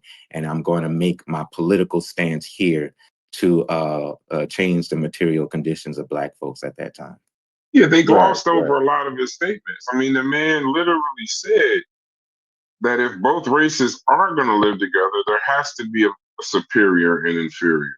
That's right. And that I am in favor of having the superior position assigned to the white race. He was damn near a supremacist. He was talking about he was talking about deporting free. Forget the ones that were enslaved. We talk about Donald Trump in deportation of illegal immigrants and shit like that. Sure, this motherfucker in 1854 would be, and even if it was to free all the slaves, send their ass to Liberia. It would be better than integrating them into the United States. He was talking about deporting not just the slaves, free Black Americans to colonies outside the United States. And this is before the Civil War and during the Civil War. And some of it was secretive. He was trying to send slaves on an expedition to Panama, what was Central America, but what will be Panama today, to scout land for a fucking Black colony. He secured federal funding to relocate these people. So we're not talking about a person that like in 1862, it says he took the step of inviting a group of Black leaders to the White House and urged them to lead the example by relocating. That's right. He said Black and white people cannot coexist on equal terms. You and we are different races, and that it's a great disadvantage. He asserted we suffer on each side, and by living together, if this is admitted, it affords a reason at least why we should be separated. He concluded it is better for us both, therefore, to be separated. His vision of his future, it didn't include us as equal citizens here. He wanted us out of the fucking United States. You have to give him white supremacists at the least. The preliminary Emancipation Proclamation of 1862 echoed his intent to colonize freed people. He said the efforts would be made to colonize persons of African descent. This is not days before he died. He said, in order for, he told General Benjamin Butler that peace between North and South might require removing Black people. He said, I can't believe that the South and North can live in peace unless we can get rid of the Negroes. I believe it would be better to export them all to some fertile country. Deportation was his solution. Now, listen, when we say this, Lincoln's support for colonization provoked fury from abolitionists and Black activists who saw it as a cruel scheme denying Black people a place in their own homeland. Frederick Douglass said, Douglass accused the president of assuming the language and arguments of an itinerant colonization lecturer and betraying racial bias. That his proposal of colonization actually revealed his pride of race and blood, his contempt for Negroes, and his hypocrisy. This is Frederick Douglass at the time. So people talk about the Emancipation Proclamation like it was the Constitution, but it wasn't. It was very limited. It was very, very limited. It did not free all enslaved people. Only those held in Confederate states that were still in rebellion. And when we keep talking about it wasn't a war measure, he says it as a fit and necessary war measure for suppressing the rebellion. That's right. It declared that on January 1st, 1863, all persons held as slaves within any state or designated part of the state, the people whereof shall be in rebellion against the United States, shall be thenceforward and forward and forever free. But it only applied to enslaved people in areas outside of Lincoln's immediate control. Kentucky, Delaware, Maryland, and Missouri, which were all still in the Union, were exempt, as were any rebel areas already conquered. So it was a war measure. Yeah, there was parts of Virginia. His own Secretary of State said, "We show our sympathy with slavery by emancipating slaves where we cannot reach them and holding them in bondage where we can set them free." Yeah. His own Secretary of State said that. We can't change history in 2025 and just act like, oh no, he was doing it because it was the Negroes. The man would say nigga in private and public. Yeah, and it wasn't. That's the other thing. I don't know. You know, but Chef ain't here to argue his point, so he's not. You're not. And here's what I'm gonna throw a small little consideration in defense of my brother Chef.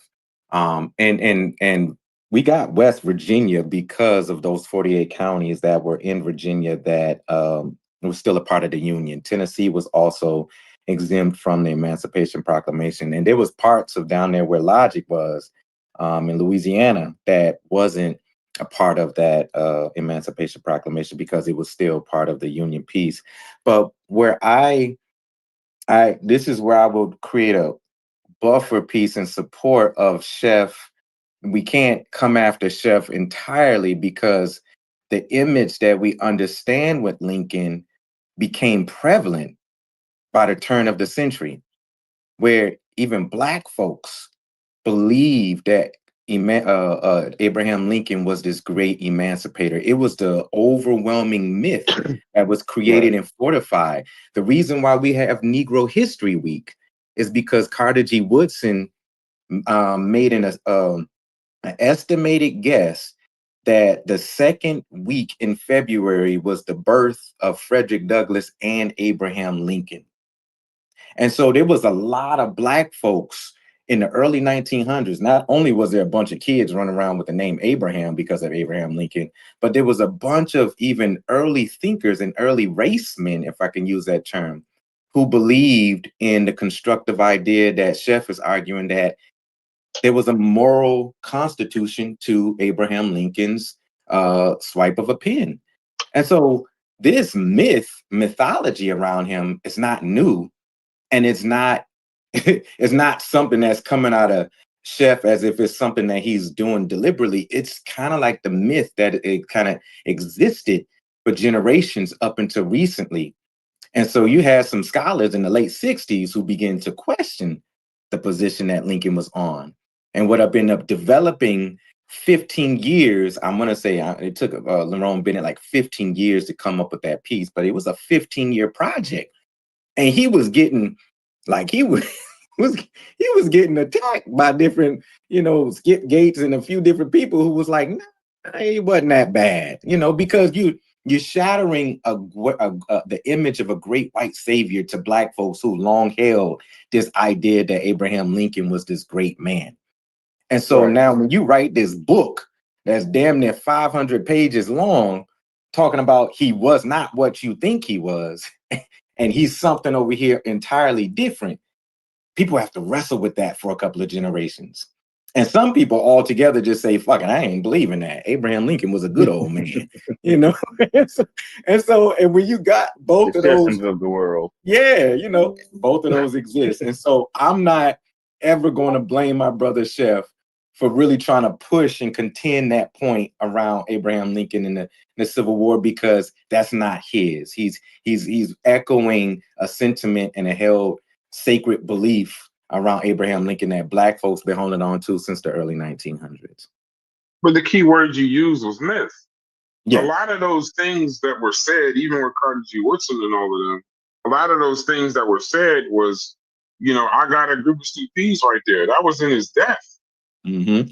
And Carter G. Woodson, I would say, used them more as a symbol. If you read Miseducation of the Negro, he talked about that, symbols and heroes and stuff like that. Yes, sir. And then also it placated a lot on, Lerone Bennett was talking about how it was when he died. So it was almost like he gave his life for slavery. You see that fucking stupid ass shit with the coins.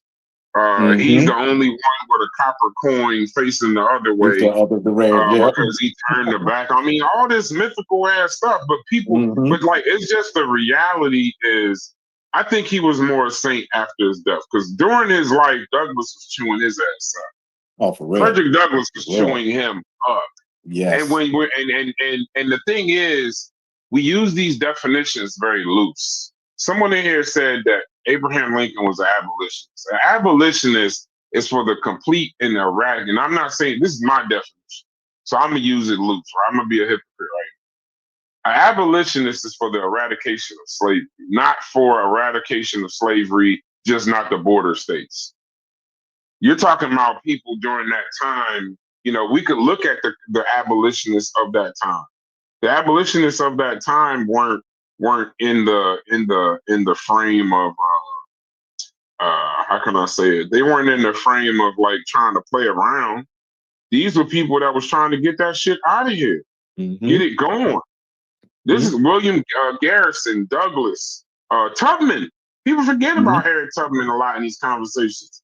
Yeah. But they wanted the immediate and total eradication of slavery and then also equal rights for Black people. So if you want to say that he was moderate anti-slave, Lincoln was moderate or whatever, that's fine. But you can't say that he was a politician, bro. He was trying to preserve the Union and make sure that if we did move our ass into Kansas and Nebraska, that slavery, the freed white people was going to get them jobs, not slavery. That's right. It wasn't about slavery. It wasn't about. But ain't nobody arguing the counterpoint. So somebody got a different point? Because this is at this point we're just kicking the shit out of Chef unnecessarily. Where's Fetty? I attempted to defend my brother a little bit. I attempted to defend him. You did a good job. Yeah, but it's clear with the mythology. Right. Like let's be real. Like we're talking about mythology at this point. We're not talking about something practical or real. That's right. That's right. That's about as good as it's gonna get though, Brass. I mean, because obviously this is some bullshit that was made up after he was dead. You know, it wasn't like that when he from his contemporaries. You know, it's some shit that and I totally get what Josh is saying. Why I mean, like growing up, Lincoln was a hero. You know what I'm saying? Like you know, the man could do no wrong. So, and I don't think Chef is being like. Listen, we can joke about the Chef X and this that, but yeah, we know Chef ain't really like that. You know what I mean? I ain't never called that nigga Chef X. I didn't even know that. I didn't even know that y'all was going there. I wouldn't say Chef X. I would just say Chef. Chef. These conversations are important because, similar to what Mujasi is saying, it does make you have that question of, I mean, this question, because we're talking about people. I like the conversation. This conversation about a person is weird because, people are funny. So it's like, you could say he was moral and a politician and then somehow try to prove your point. Fine. But when you talk about the other conversation, to me was a little bit better because at least we're talking about some structures, some systems, and some institutions that are in place and trying to prove that the overall ideology of those structures, systems, and institutions were somehow the greatest liberators. You fuck up a conversation, like even yesterday. I left the conversation mainly yesterday because y'all started talking about white people. And I don't like to get into that kind of conversation, whether it's good, bad, or otherwise, because you're talking about people. People are flawed. People are flawed. Some people are great. Some of the greatest people are weird. I mean, Thomas Jefferson, all men are created equal. Once again, in his backyard, while he wrote that, he had 600 slaves. That's right. And then you get right. So I don't want to talk, but I don't want to. You get into the people conversation, and it gets a little weird. But then you get into the minutia of, and this is something I don't think we're tackling, Mujasi, that I think is unfair. I don't think it's fair that we're not really realizing, and this is why I won't castigate Abraham Lincoln also. But we're looking at this with 2025 eyes. Mm-hmm. That's Boots true. on the ground. There was something we was talking about the other day when we were saying we got to be careful with anachronistic statements now, because what was the narrative? When the majority thinks something is normal, no matter how you know what I'm saying? When the majority thinks something is normal, no matter how sick it is, it's the normality of it is driven by the people at the time, the majority of people at the time. You know what I mean? Yes, what do you remember that conversation we was having? So it's Yeah, like when I yeah. call him, even when we call him a racist, you got to be kind of careful. Or when you call him, he hated. It's not like him doing that now. You know what I'm saying? It's not the same. Right. Even though we can say it's the same, the overarching, we're talking about they lived in a time where there was slavery. Yep. It was definitely not, slavery was definitely not looked at the way we look at it now in 2025. So you got to add that kind of sentiment. I think they were having that conversation in regards to Darwin. When they were talking about how racist was he, or how this was he, or how can we trust evolution and this, that, and the other. I think Haskell has that argument a lot of how can we trust a lot of this shit, because for all intents and purposes, he wasn't racist. Yeah. But then again, based on the time, the authoritarian aspect, or egalitarian, one of them two, of the time, how racist was it? Right. Concrete Corey was arguing that about Darwin and saying that of his time, and he's right. Of what we read earlier this week in Akbar piece, Akbar would say that Abraham Lincoln and Darwin reflected the democratic sanity of that time.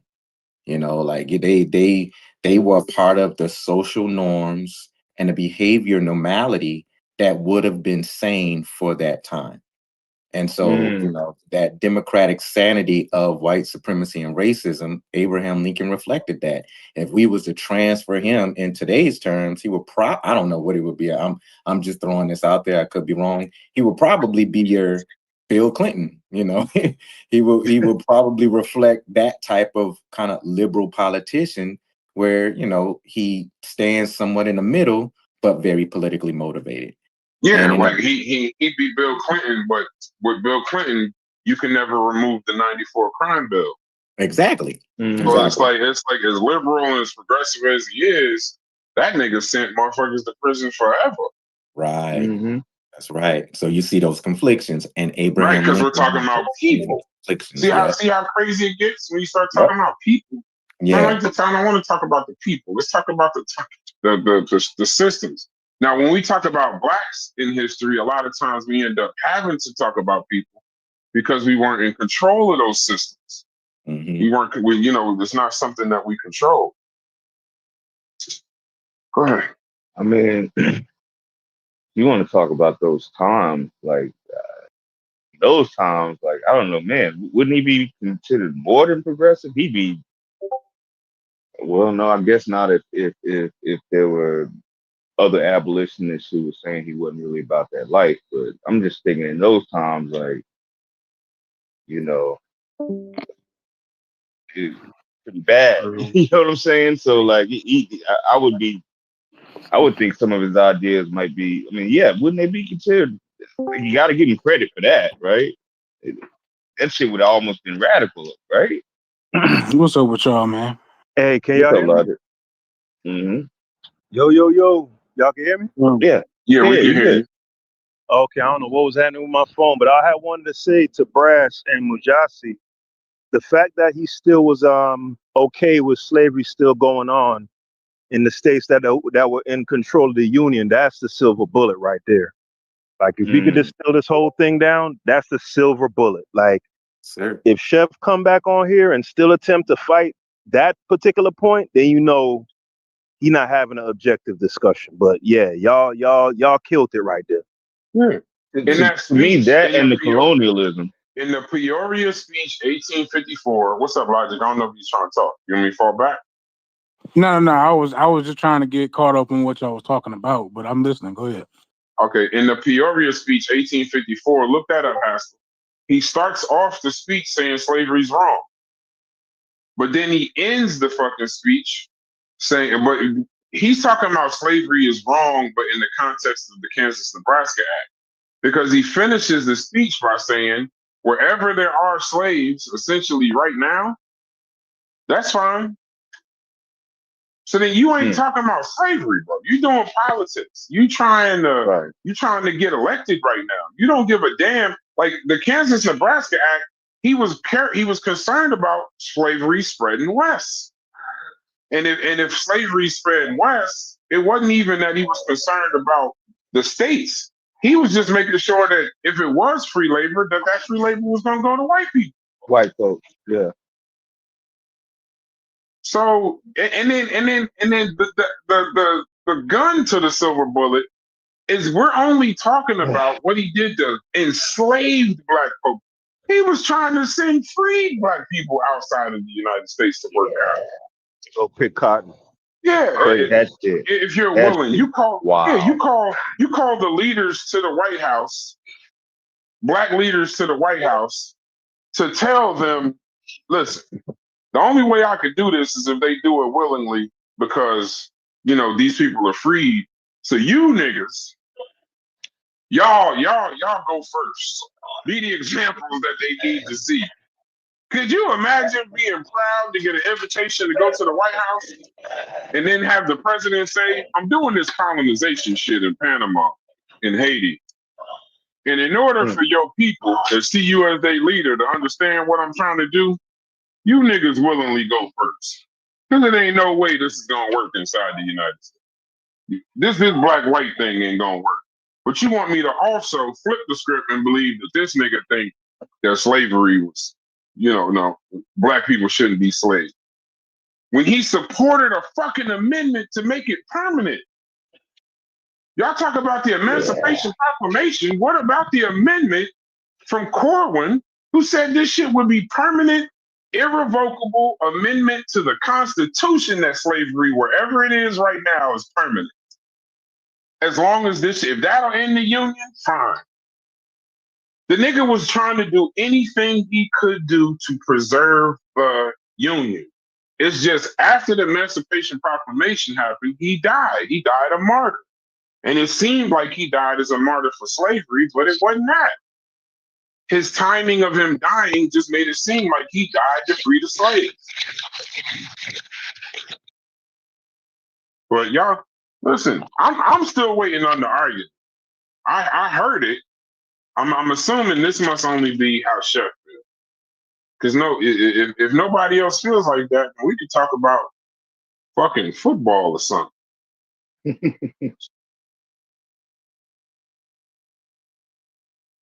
Yeah, the homie Steph. He said, no. He says you can't discuss. It says you can't discuss the system without discussing the people who created it. No, correct. When I say discussing people, the original conversation we was having, the homie, was Western civilization is the greatest liberators or champions, greatest champions in human rights in history. But as we began to talk about Western civilization, it really was, Chef was saying that we were really having a white people conversation. But my flip back to Chef would be, I think Chef was actually having a white person conversation.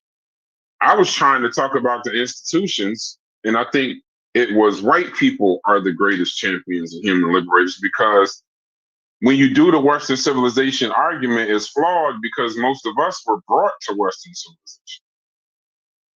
We wouldn't be here without it, without the oppression and the barbary of the barbarianism. So that's why. So when we talk about the system, he said the system didn't just create itself out of happenstance. No, that's true, but I just don't want to talk about people in this particular conversation, because we're talking about what's happening to groups of people.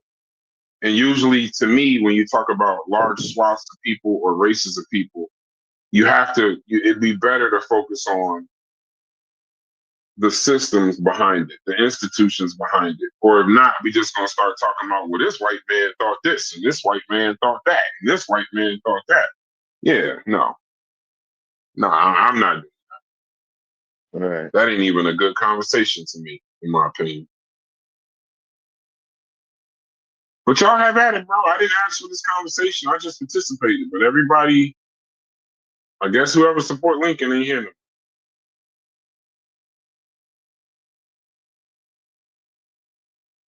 That's why I was asking y'all earlier, Askell, because I didn't think it would be that long of a conversation. I was asking y'all, is this even some shit to go live over? Because I don't think it. Once you start pulling out the points, I said I'd probably kill the conversation when I brought up the points. So, do y'all want to talk about something else, or we can shut the live off and go on about our day? It's Saturday, watching football anyway. I think I came in and contribute all that I wanted to contribute, but I definitely want to encourage folks to get into the next article coming up for our study group this Tuesday. If I remember correct, we're going to be talking about social Darwinism and scientific racism. And so this is a conversation that we had like a month and a half ago where we was talking about Charles Darwin, was talking about scientific racism, and a lot of discourse came out about that, and it was real good, really good back and forth. So I found this article that's exploring and going deep into that. So but just encouraging brothers and sisters, if you can, take some time to read through it, because I think it's going to be a real good conversation. Some good platforms on Tuesday. We're about to read the Beagle. About to read the Beagle, niggas. Oh, God. Oh, shit. I'm such a fucking nerd. I love this shit, man. I wish Haskell could actually be a part of some of these conversations. Haskell, to me, has the most nuanced argument when it comes to Darwin. It's the most nuanced one. It's not a, if you're there, maybe you can present it, but it's the most nuanced one. It's not the overly supportive. It's not the overly against. It's just like, even when we started talking about this today, he immediately said, well, then what about Darwin? Because I think Darwin's racism has always been a question, not just in conscious community circles, but just a question in general.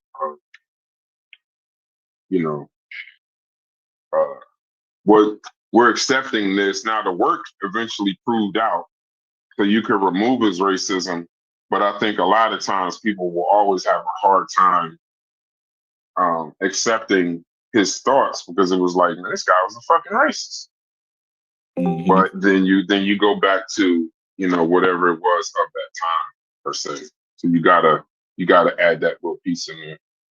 Right. But yeah, I'm excited. I'm excited for Tuesday. I really don't like talking about Darwin, but social Darwinism I don't want to talk about. But I don't like talking. I was just gonna say, because I think this article, well, from what I remember reading, it doesn't go into Darwin himself. It goes into the construction of social Darwinism and how it's became a foundational theory to support a lot of the scientific racism of the early 20th century, and how that perpetuated impact on communities and stuff like that. So it goes into the bigger conversation that we've been having in terms of theoretical ideas informing social systems and programs and stuff like that. It kind of leans into that discussion. And you making it difficult for us to just tear down Negroes, what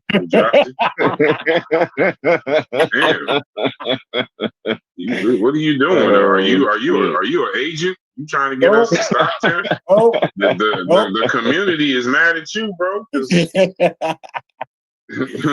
Now we gotta accept where my tearing down Negro brother Logic at? Me and Logic was the king tearing down the Negroes. Now we gotta learn about them and say, hey, take a second. We can't tear them down. We can't learn about them and tear them down at the same time. Justin. Yeah. I know. Yes, we can. We can create slavery to demolish it. I don't know, man. I kind of like doing it. I like doing it with no sources. Pause. Just literally just tear them down and listen to the people just complain. My brother, I really, if Fetty is still on, I really want my little brother Fetty to join us and make sure he can be a part of this conversation on Tuesday, because I'll be interested and excited to hear his views on that article, because it goes into Charles Murray and and some of the work and how there's a relationship between that science around that IQ and its connection and legacy to that piece. So I'll be interested to see with my little brother how he interprets it and potentially reframes it, agree with it, disagree with it. So I think it's going to be a good discourse. So if Fetty's not on, hopefully he listens to this. I really hope that my brother could be there. What this got to do with Charles Murray now? Before I join this class on Tuesday, hey, Raz, as you gotta relax, man. Come on, hold man. on now. I feel Stall like out, you Debo. just said Stall him this out. has something to do with Charles Murray. Now I don't want to wake up on Tuesday and get discouraged. Nigga, wake up and put your No. Charles Murray bell curve bottom jeans on and quit bullshit and get your ass in here. Hold on, Mujasi. You might have played your hand. No, it's one of those pieces where in the article,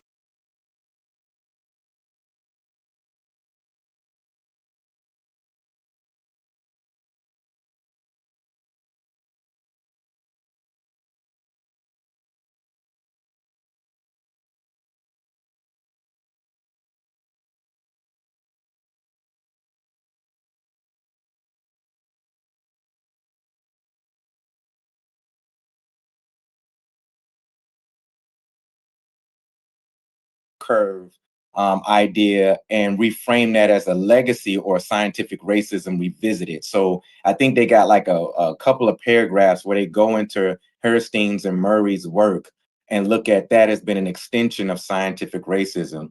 And so one of the things that my little brother, Fetty, talked about is that he interprets it not in, and he hopefully he corrects me if I'm wrong. He doesn't interpret, he does his research and reading into the literature behind Murray and Herstein. They don't talk about it from it's not a racist kind of piece.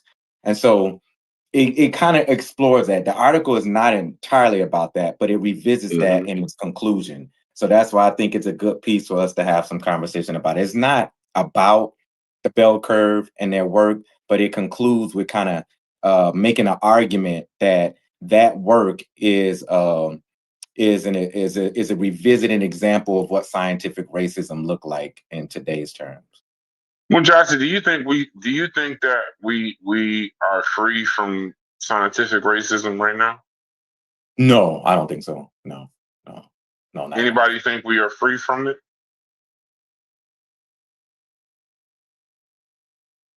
Is everybody busy? I know it's Saturday. Look, I'm not. I heard what you said, Mujasi. I just rather not speak on it right now. Okay. Yeah. Much respect, my brother.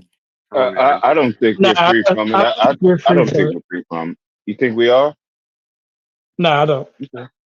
Oh, okay. Yeah. I don't think we're free. I'm actually reading it right now. Okay.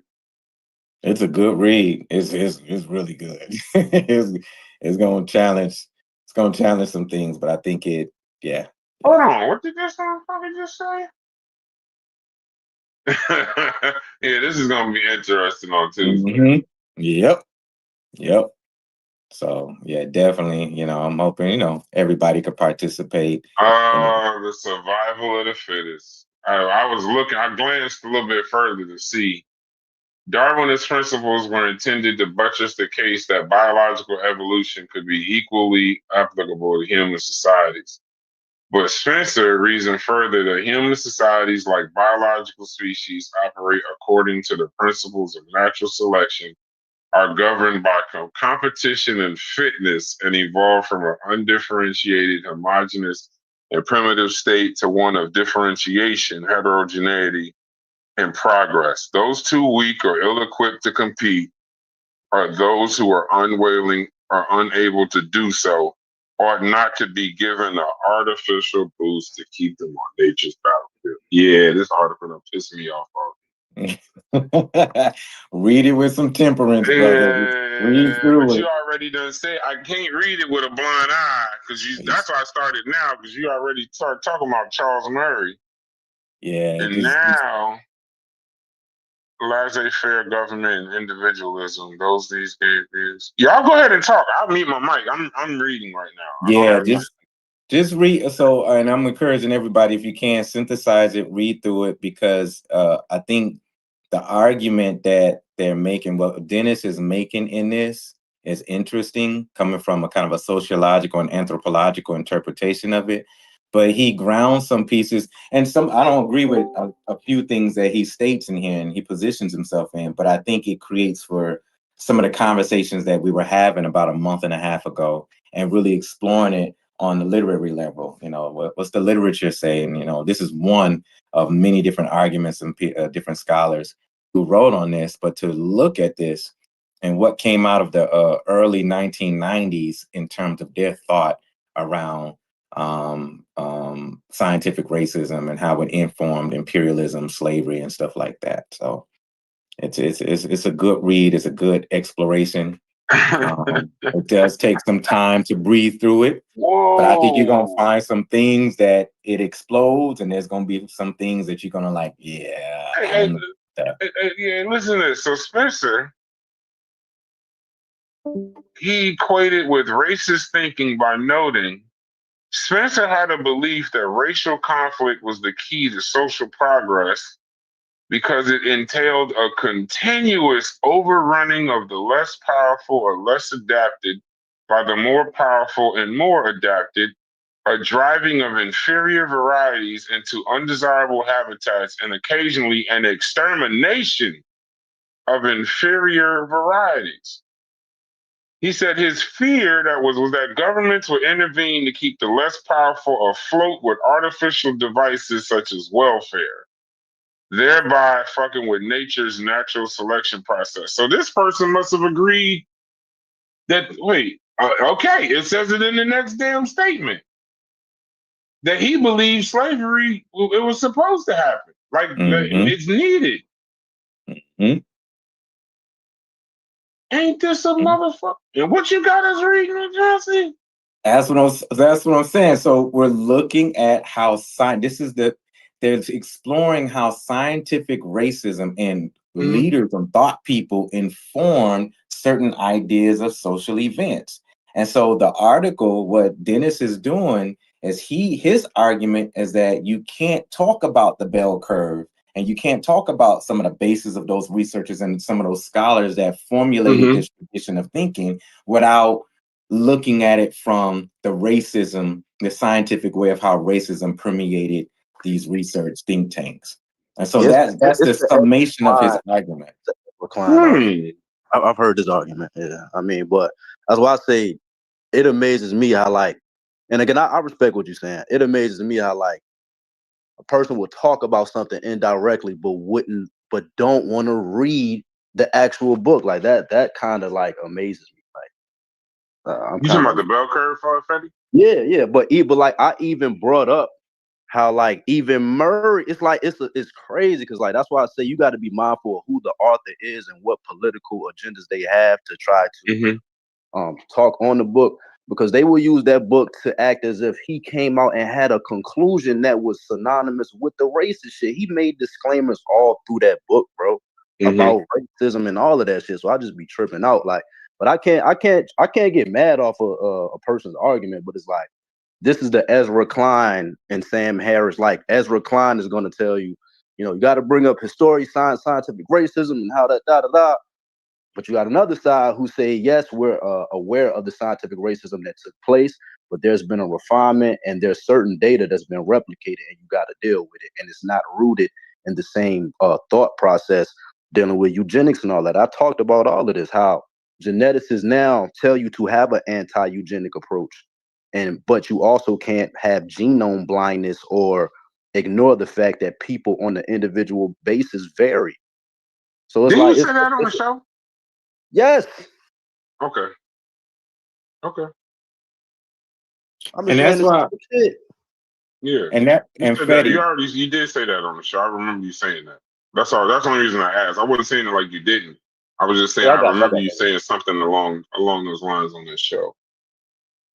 And Fetty, that's why I'm excited for you to engage in this. If you have some time on Tuesday or before then to engage on this and talk about this with us in the study group, because I've heard you examine and kind of position yourself on a certain interpretation of this type of research that I think this author may challenge you on. And so I'd just be excited to hear your interpretation. You know, like I've heard you push up against what Routledge Dennis is arguing. So, you know, just excited to have you engage on it. Yeah, I'll definitely tap in. And my only thing is that you don't need for my argument, I don't need the bell curve to prove my point as to what I think should be addressed. I could just use 2025 or 2024 data dealing with African American children and SAT scores. Mm-hmm. So it's like I don't have to use the bell curve to prove my point, because you're gonna have to argue current shit that's coming out now, talking about inner city communities and how, you know, certain children can't, you know, do shit at a certain level, whether it's English, math, and how this shit is going to be problematic because you don't learn these foundations early. It's going to fuck you up as an adult. So I don't need the bell curve to prove my point. But that's just like historically, you have to bring that book up because it's controversial. But take the causation out of it. Most people argue over, oh, you said it's genetic, but you still have to deal with the fact that African Americans on the average level, we have a lower IQ score than other groups on the average. Like, you can't get around that. That's what it is. You can argue over the causation, like whether it's fully environmental, but you still have to deal with that, you know, issue. And if you want to really change the gaps, the method at which you want to change it, cool. But is a person racist for merely just presenting replicated data? Take the causation out of it. Are you saying if any white person that's in a certain position, if they were to present something that isn't, I guess, feel good from an African American standpoint, is that person automatically racist? No. Well, yeah, that's all I'll be saying. Like, I just saw some of this data. What's your data say on them SAT scores? If this is true, this is. I can send you a video right now from the University of California talking about the growing correlation between SAT scores and race. No, I'm talking about the actual data. Okay, no, I got that we average 907. No, I'm saying the numbers. I can show you a video. It's a time lapse from like 1980 something to now, and it shows, you know, like on a time lapse, it shows like, you know, the scores of African Americans compared to other groups. It has Asian, Indian, Black, white, shit like that, and it shows you a graph, like a time lapse, showing how these groups fare with one another based off math scores, English score, and you see we damn near we was like second to last or third to last certain decades or whatever, but it's a certain thing that you see like based off, you know, the past 30, 40 years. You know what I mean? So I'll send all that to you. It says that ours is 907 and that the national average is 1,024. How the hell are we 120 points behind the fucking national average? Is this PSAT or SAT? I mean, it depends on, but most data uses like SAT, ACT scores. If you talk about younger like middle school, high school, I think they use something. I forgot the exact standardized test they use, but it's all correlated. Like IQ tests, standardized tests, and even what young children take as far as like, you know, tests to measure certain shit. It's all measuring something called the G factor, and you can like extract that, and you're able to, you know, see where a student may lack in, whether it's the shit y'all talking about, like verbal. Do they need to get better at the verbal part of the test, or the pattern recognition, where you see a picture and you know how like it'll say ABC, and the fourth one it'll show like a certain pattern, and you got to be able to, you know, show what the next one is. So it's measuring a lot of shit that's been shown to be, you know, very critical when you're an adult. So it's like, I'll send it to you, but send it to me. Shit bad, bro. Yeah, that's not good. That is not good. I know they were saying there was a little bit of a change up a few years back when the test went more digital. But 120 from the national average, that's a little crazy. Yeah, so we talking about black people, and we trying to forecast a lot of this shit as far as, you know, if this shit gonna get better. Now we got to look at the babies and what they doing. We don't really matter. We matter, but we gotta forecast on what the fuck they doing, what they, you know what I mean, the challenges they gonna have, because they gonna be the ones represent us when we all gone.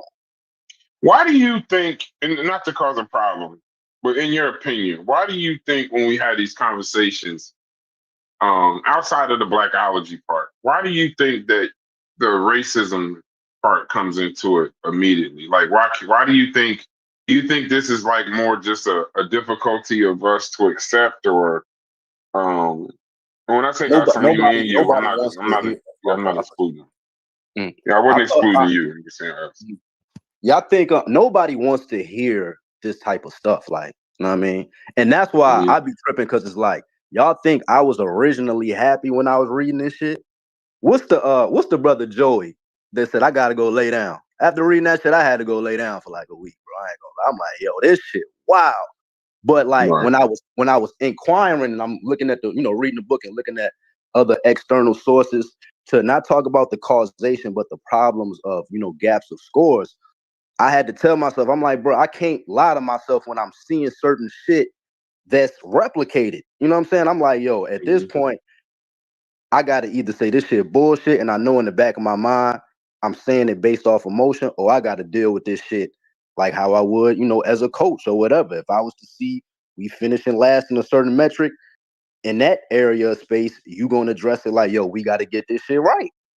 So it's like, I especially when I watched Arthur Jensen had that Harvard debate in like 1969, and he said, if we don't address this problem and fix it, future generations of African Americans will say this is the biggest blunder when it comes to our progression. So I told myself, I'd be damned if a white man has the heart to talk about this shit and none of us don't.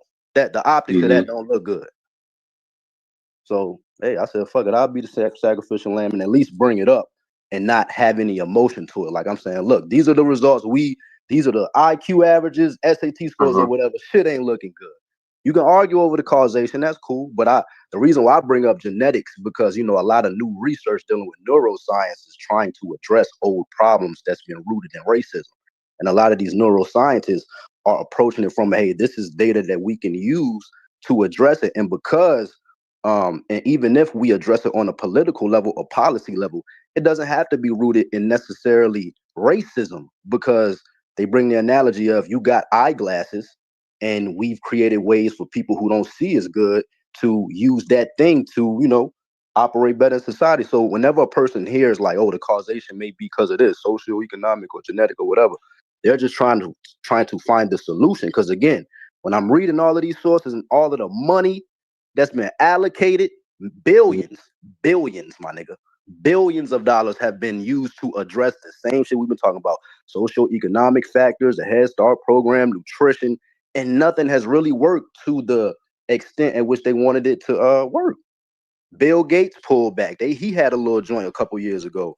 Some shit of money being allocated to address certain gaps. They're data people. Like they looking at the shit ain't working. We need to pull it back. So it's like, yeah, the socio-economic thing. I agree with that. Lead in the black people communities. Lead dealing with external shit like violence. All of that shit plays a part. But I just think we could have this convo in good faith without talking about, hey, that's racist. You think black people dumb and all that shit. It's like, come on. Okay. Is Logic or Haskell, y'all available?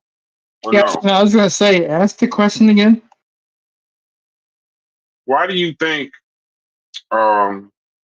when we have this IQ conversation, or just in public, but in here, that rather than trying to really deal with the actual data, does it immediately become a somebody got to be racist conversation? You know what I'm saying? Like, where do you land on that? Do you think we should be more focused on the data, or should we be mainly just never really removed from the socioeconomics and stuff like that? Like, why do you think it always becomes a racist conversation? Because we tend to be able to have a lot of good conversations in here, even testy conversations in here. But that particular one, it never works. We always gonna start. It always ends up somebody yelling, cussing, something like that. I can't explain that part. The only question, I don't really partake in that, but I think people don't want to look at the data, honestly. And so it's easy to turn to the racism and put the blame and onus on that instead of actually looking at quantifiable information. So where are you with? Are you familiar with the IQ conversation? Is regarding the IQ test or just Like a different like the conversation? bell curve and Charles Murray. Yeah, I'm familiar with the bell curve.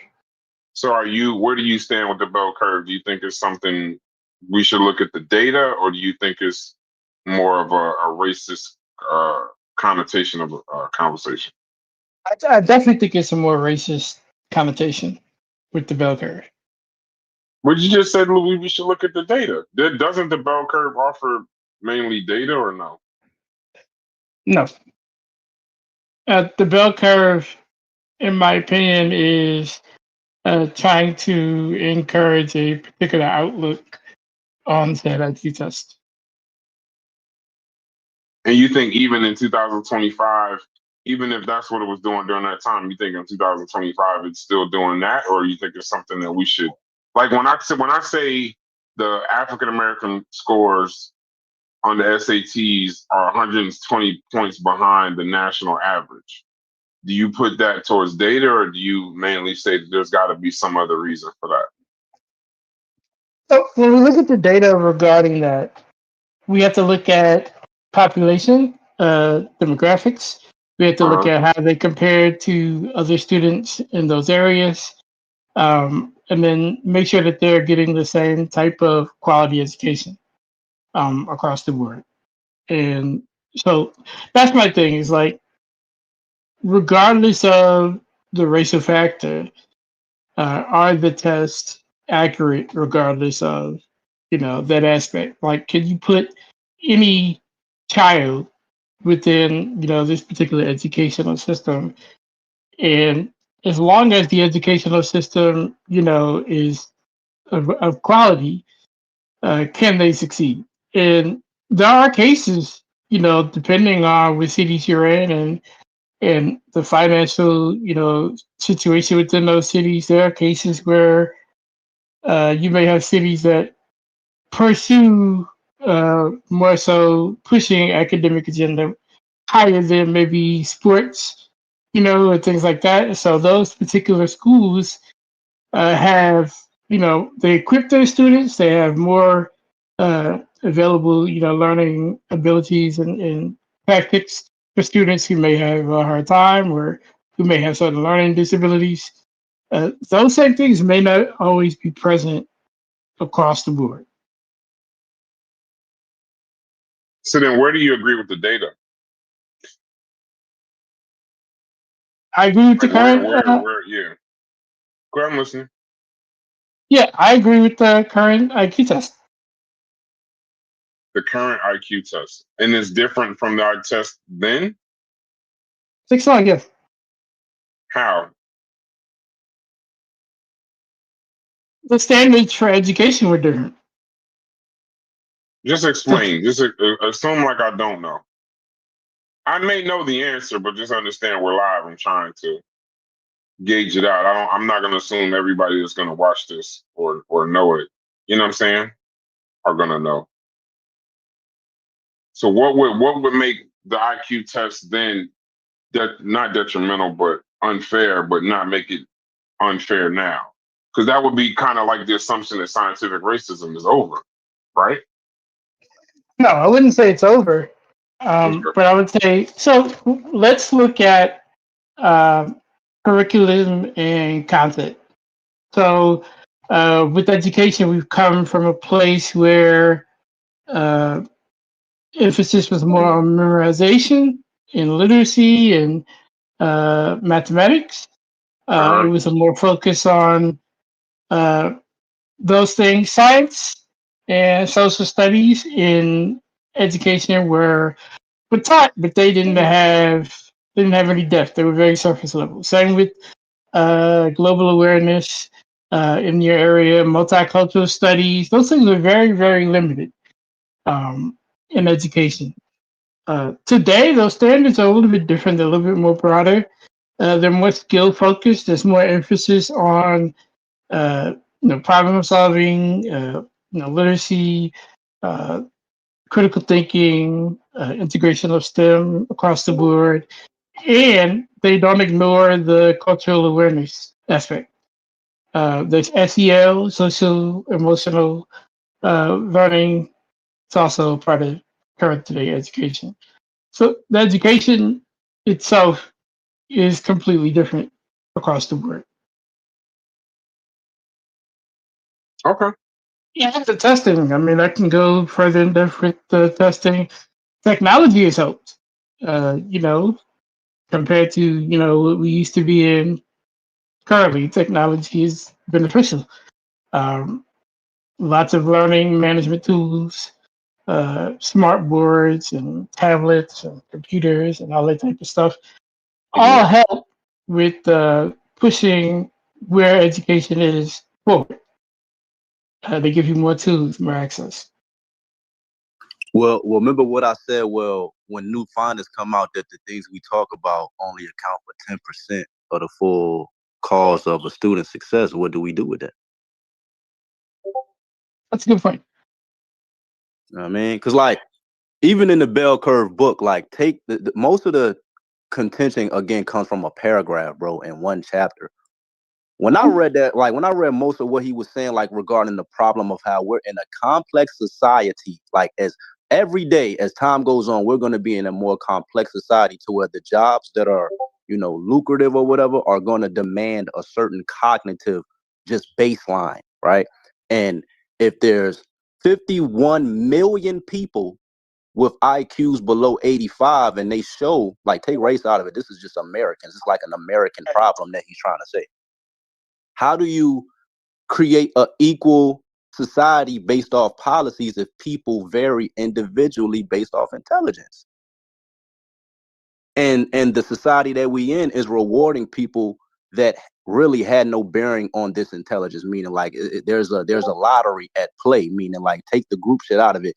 There is a genetic role in the individual being smart. It's like 60+ percent. It's a hereditary component to it. So that's where the whole genetic lottery argument comes into play. Take race out of it. How do you implement policies to address just that simple shit that can cause gaps within individuals? You know what I mean? It's a tough question.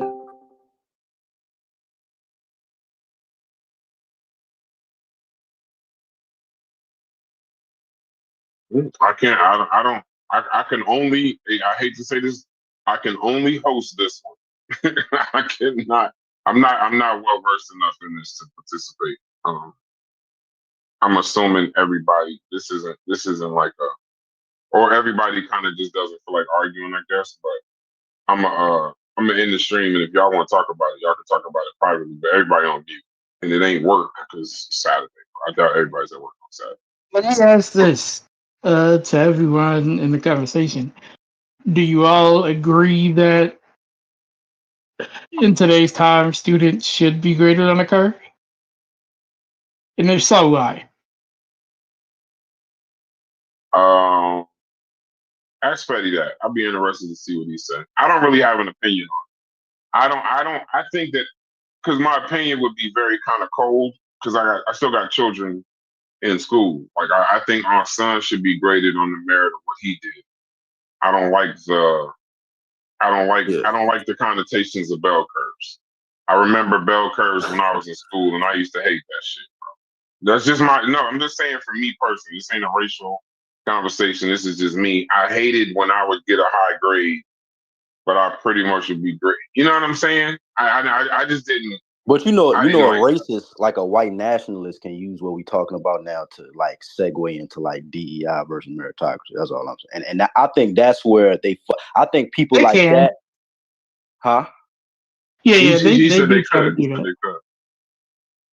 Yeah, because some people, yeah, because like the whole college admission thing and Asians feeling like the admissions process kind of singles them out for being smart, so they gotta lower standards for other people, and those people with the lower bar, get admitted. So it's like a metric that they use that people feel is unfair if you're not a part of that minority that they're trying to bring up. You know what I mean? Mm-hmm. So, but you have a lot of, like, again, I uploaded a video of Sylvester Gates, smart brother, black physicist, and he doesn't like the fact that, you know, when you lower a standard for a black child in learning, again, he brought up the sports analogy of you have no room to do that shit you talk about. If you want to be great, you got to do X, Y, Z, and the standard shouldn't be lowered for that.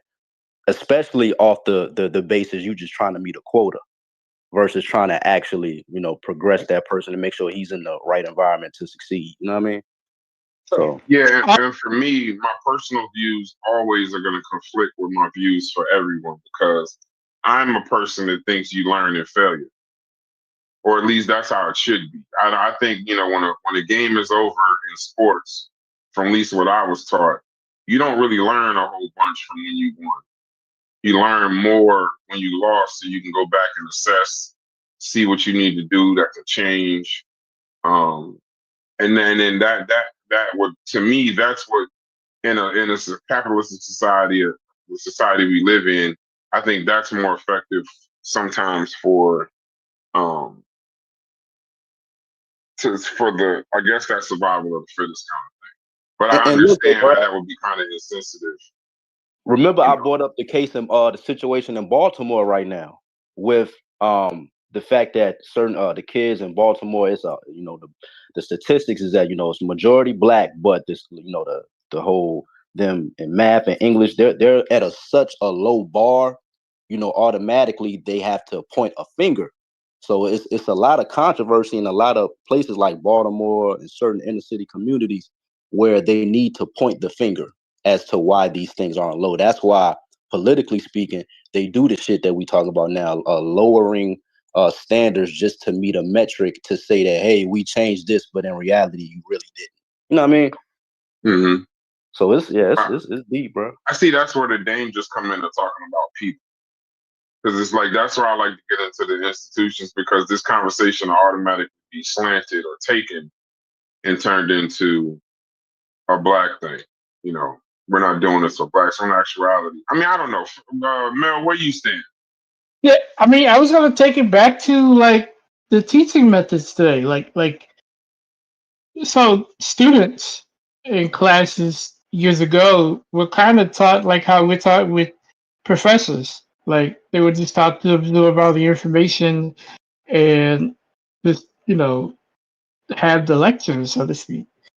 Uh, that's not the best learning model, especially for students trying to learn information. You need interactivity. You know, we always either we were that child or we knew children who said, I need a hands-on approach to learning. You know, so Mm-hmm. today they operate with those models. They have project-based learning where children can engage. They have what they classify as flipped classrooms and things like that. They have, you know, make sure that the learning is cooperative between the students. Mm-hmm. So not only can they say, you know, they understand and maybe they can pass the test or quiz, but they actually can show it. You know what I'm saying? So it's things have changed. Yeah. They're I saying, think that's someone where in this chat anathema just said this is a gives a Charlie good Kirk's perspective. talking point. Somebody, I don't know whose talking point he was saying, but I hope you. They're saying that this is Charlie Kirk's talking point, that outside of the slavery or whatever, that we should, you know, the you should fail to learn. I hope I didn't just say something Charlie Kirk agreed with, because that's what Charlie Kirk. No. Hey, Brass, that comment goes to what I was saying. If you bring up anything remotely dealing with, you know, something that doesn't feel, you're automatically going to be tied to extreme white nationalists. And I do hold those people accountable because, like, y'all extreme views fuck it up for people who really trying to have a conversation. Because, you know what I mean? So it amazes me how I could be black, African American, talking about African American problems, and a nigga say, you repeating a white man talking point. That like blows my mind. It's like, you forgot I'm black, my nigga. Like, you forgot that I've had these experiences. Like, the shit tripped me out. Like, so All right. Well, I've already been called Charlie Kirk within 30 seconds of this conversation. Shit crazy. No, it's just, bro, I don't know. That's what I'm saying. I don't know if this is the selfish thing. Isonic says this is an outdated, extreme racist talking point. See what I'm saying? See what I'm saying? Well, Isonic, you in the Discord. Explain that part. Like, I mean, but I don't know what is the outdated, extreme racist talking point. I mean, some of this is like, listen, I'm competitive to a certain extent. And in athletics, I'm taught you never lose, you learn. And that things that happen to you are always to your benefit, whether it's right or wrong, because you have the ability to learn from it. So for me, I would see, I'm the type of person, just a personal, just me, not the whole race, but I was a person that always, I would look at, like, if I failed the test, that would be not failed the test, but if I did not what I wanted to do on the test compared to the rest of the class, that would be more motivation for me, other than if I got a bad grade, you just gave, you gave me a B because that was everybody got a bad grade. I don't even know if I really want to be in a society of that. I don't even know if what I'm saying is ignorant, but I don't know if I want to live in a society like that. Trophy shit, man. I don't like that shit. Yeah, I'm not a participation trophy guy. But I don't know. I don't think then I had the thoughts of the socioeconomic statuses and all of that, saying, well, you got to have some participation in order to address those things. But Isonic is saying that's race realism. I don't even know what that means. Again, most people who preach the environmental thing still ain't trying to address it. They trying to still ignore the fact that there's an IQ gap at all. So it's like, again, it's like a coach coming into a locker room and saying, y'all, we last in defense in the conference. And another coach saying, maybe we shouldn't tell them that. It's like, I don't know. He said maybe we shouldn't. Maybe we shouldn't tell them that and just say, you know what, we're the best in the conference, and just give a placebo effect. Like, fuck out of here. Sometimes you gotta say the shit that hurt, or not even hurt, but you need in order to truly address the problem, bro. Because that's another thing. If the problem was addressed 20, 30 years ago, I wouldn't be talking about it at all. But the fact that you had people with earnest efforts that, again, lent out a lot of money to address this shit, and nothing has really changed, I don't know what to say. Like, all right. Well, I like I said, I'm not versed enough. I'll just be telling my personal opinions. Is something I advise other people not to do. So I can't have this conversation. I want to, but I can't lead this particular conversation. This is outside of my purview. I can just give you personal opinions, and personal opinions are sometimes when you're looking at a group of people, or us. I don't even say a group of people. When you're looking at us racially, it's insensitive. That I don't want to do. So I'm gonna wrap this. I'm gonna wrap this particular show. I'm assuming everybody watching college football or playing college football Saturdays, man. Yeah, my team ain't playing just yet, so I think we might even have a bye. So I appreciate y'all. Shouts to the chat. Shouts to Chef. And the stream is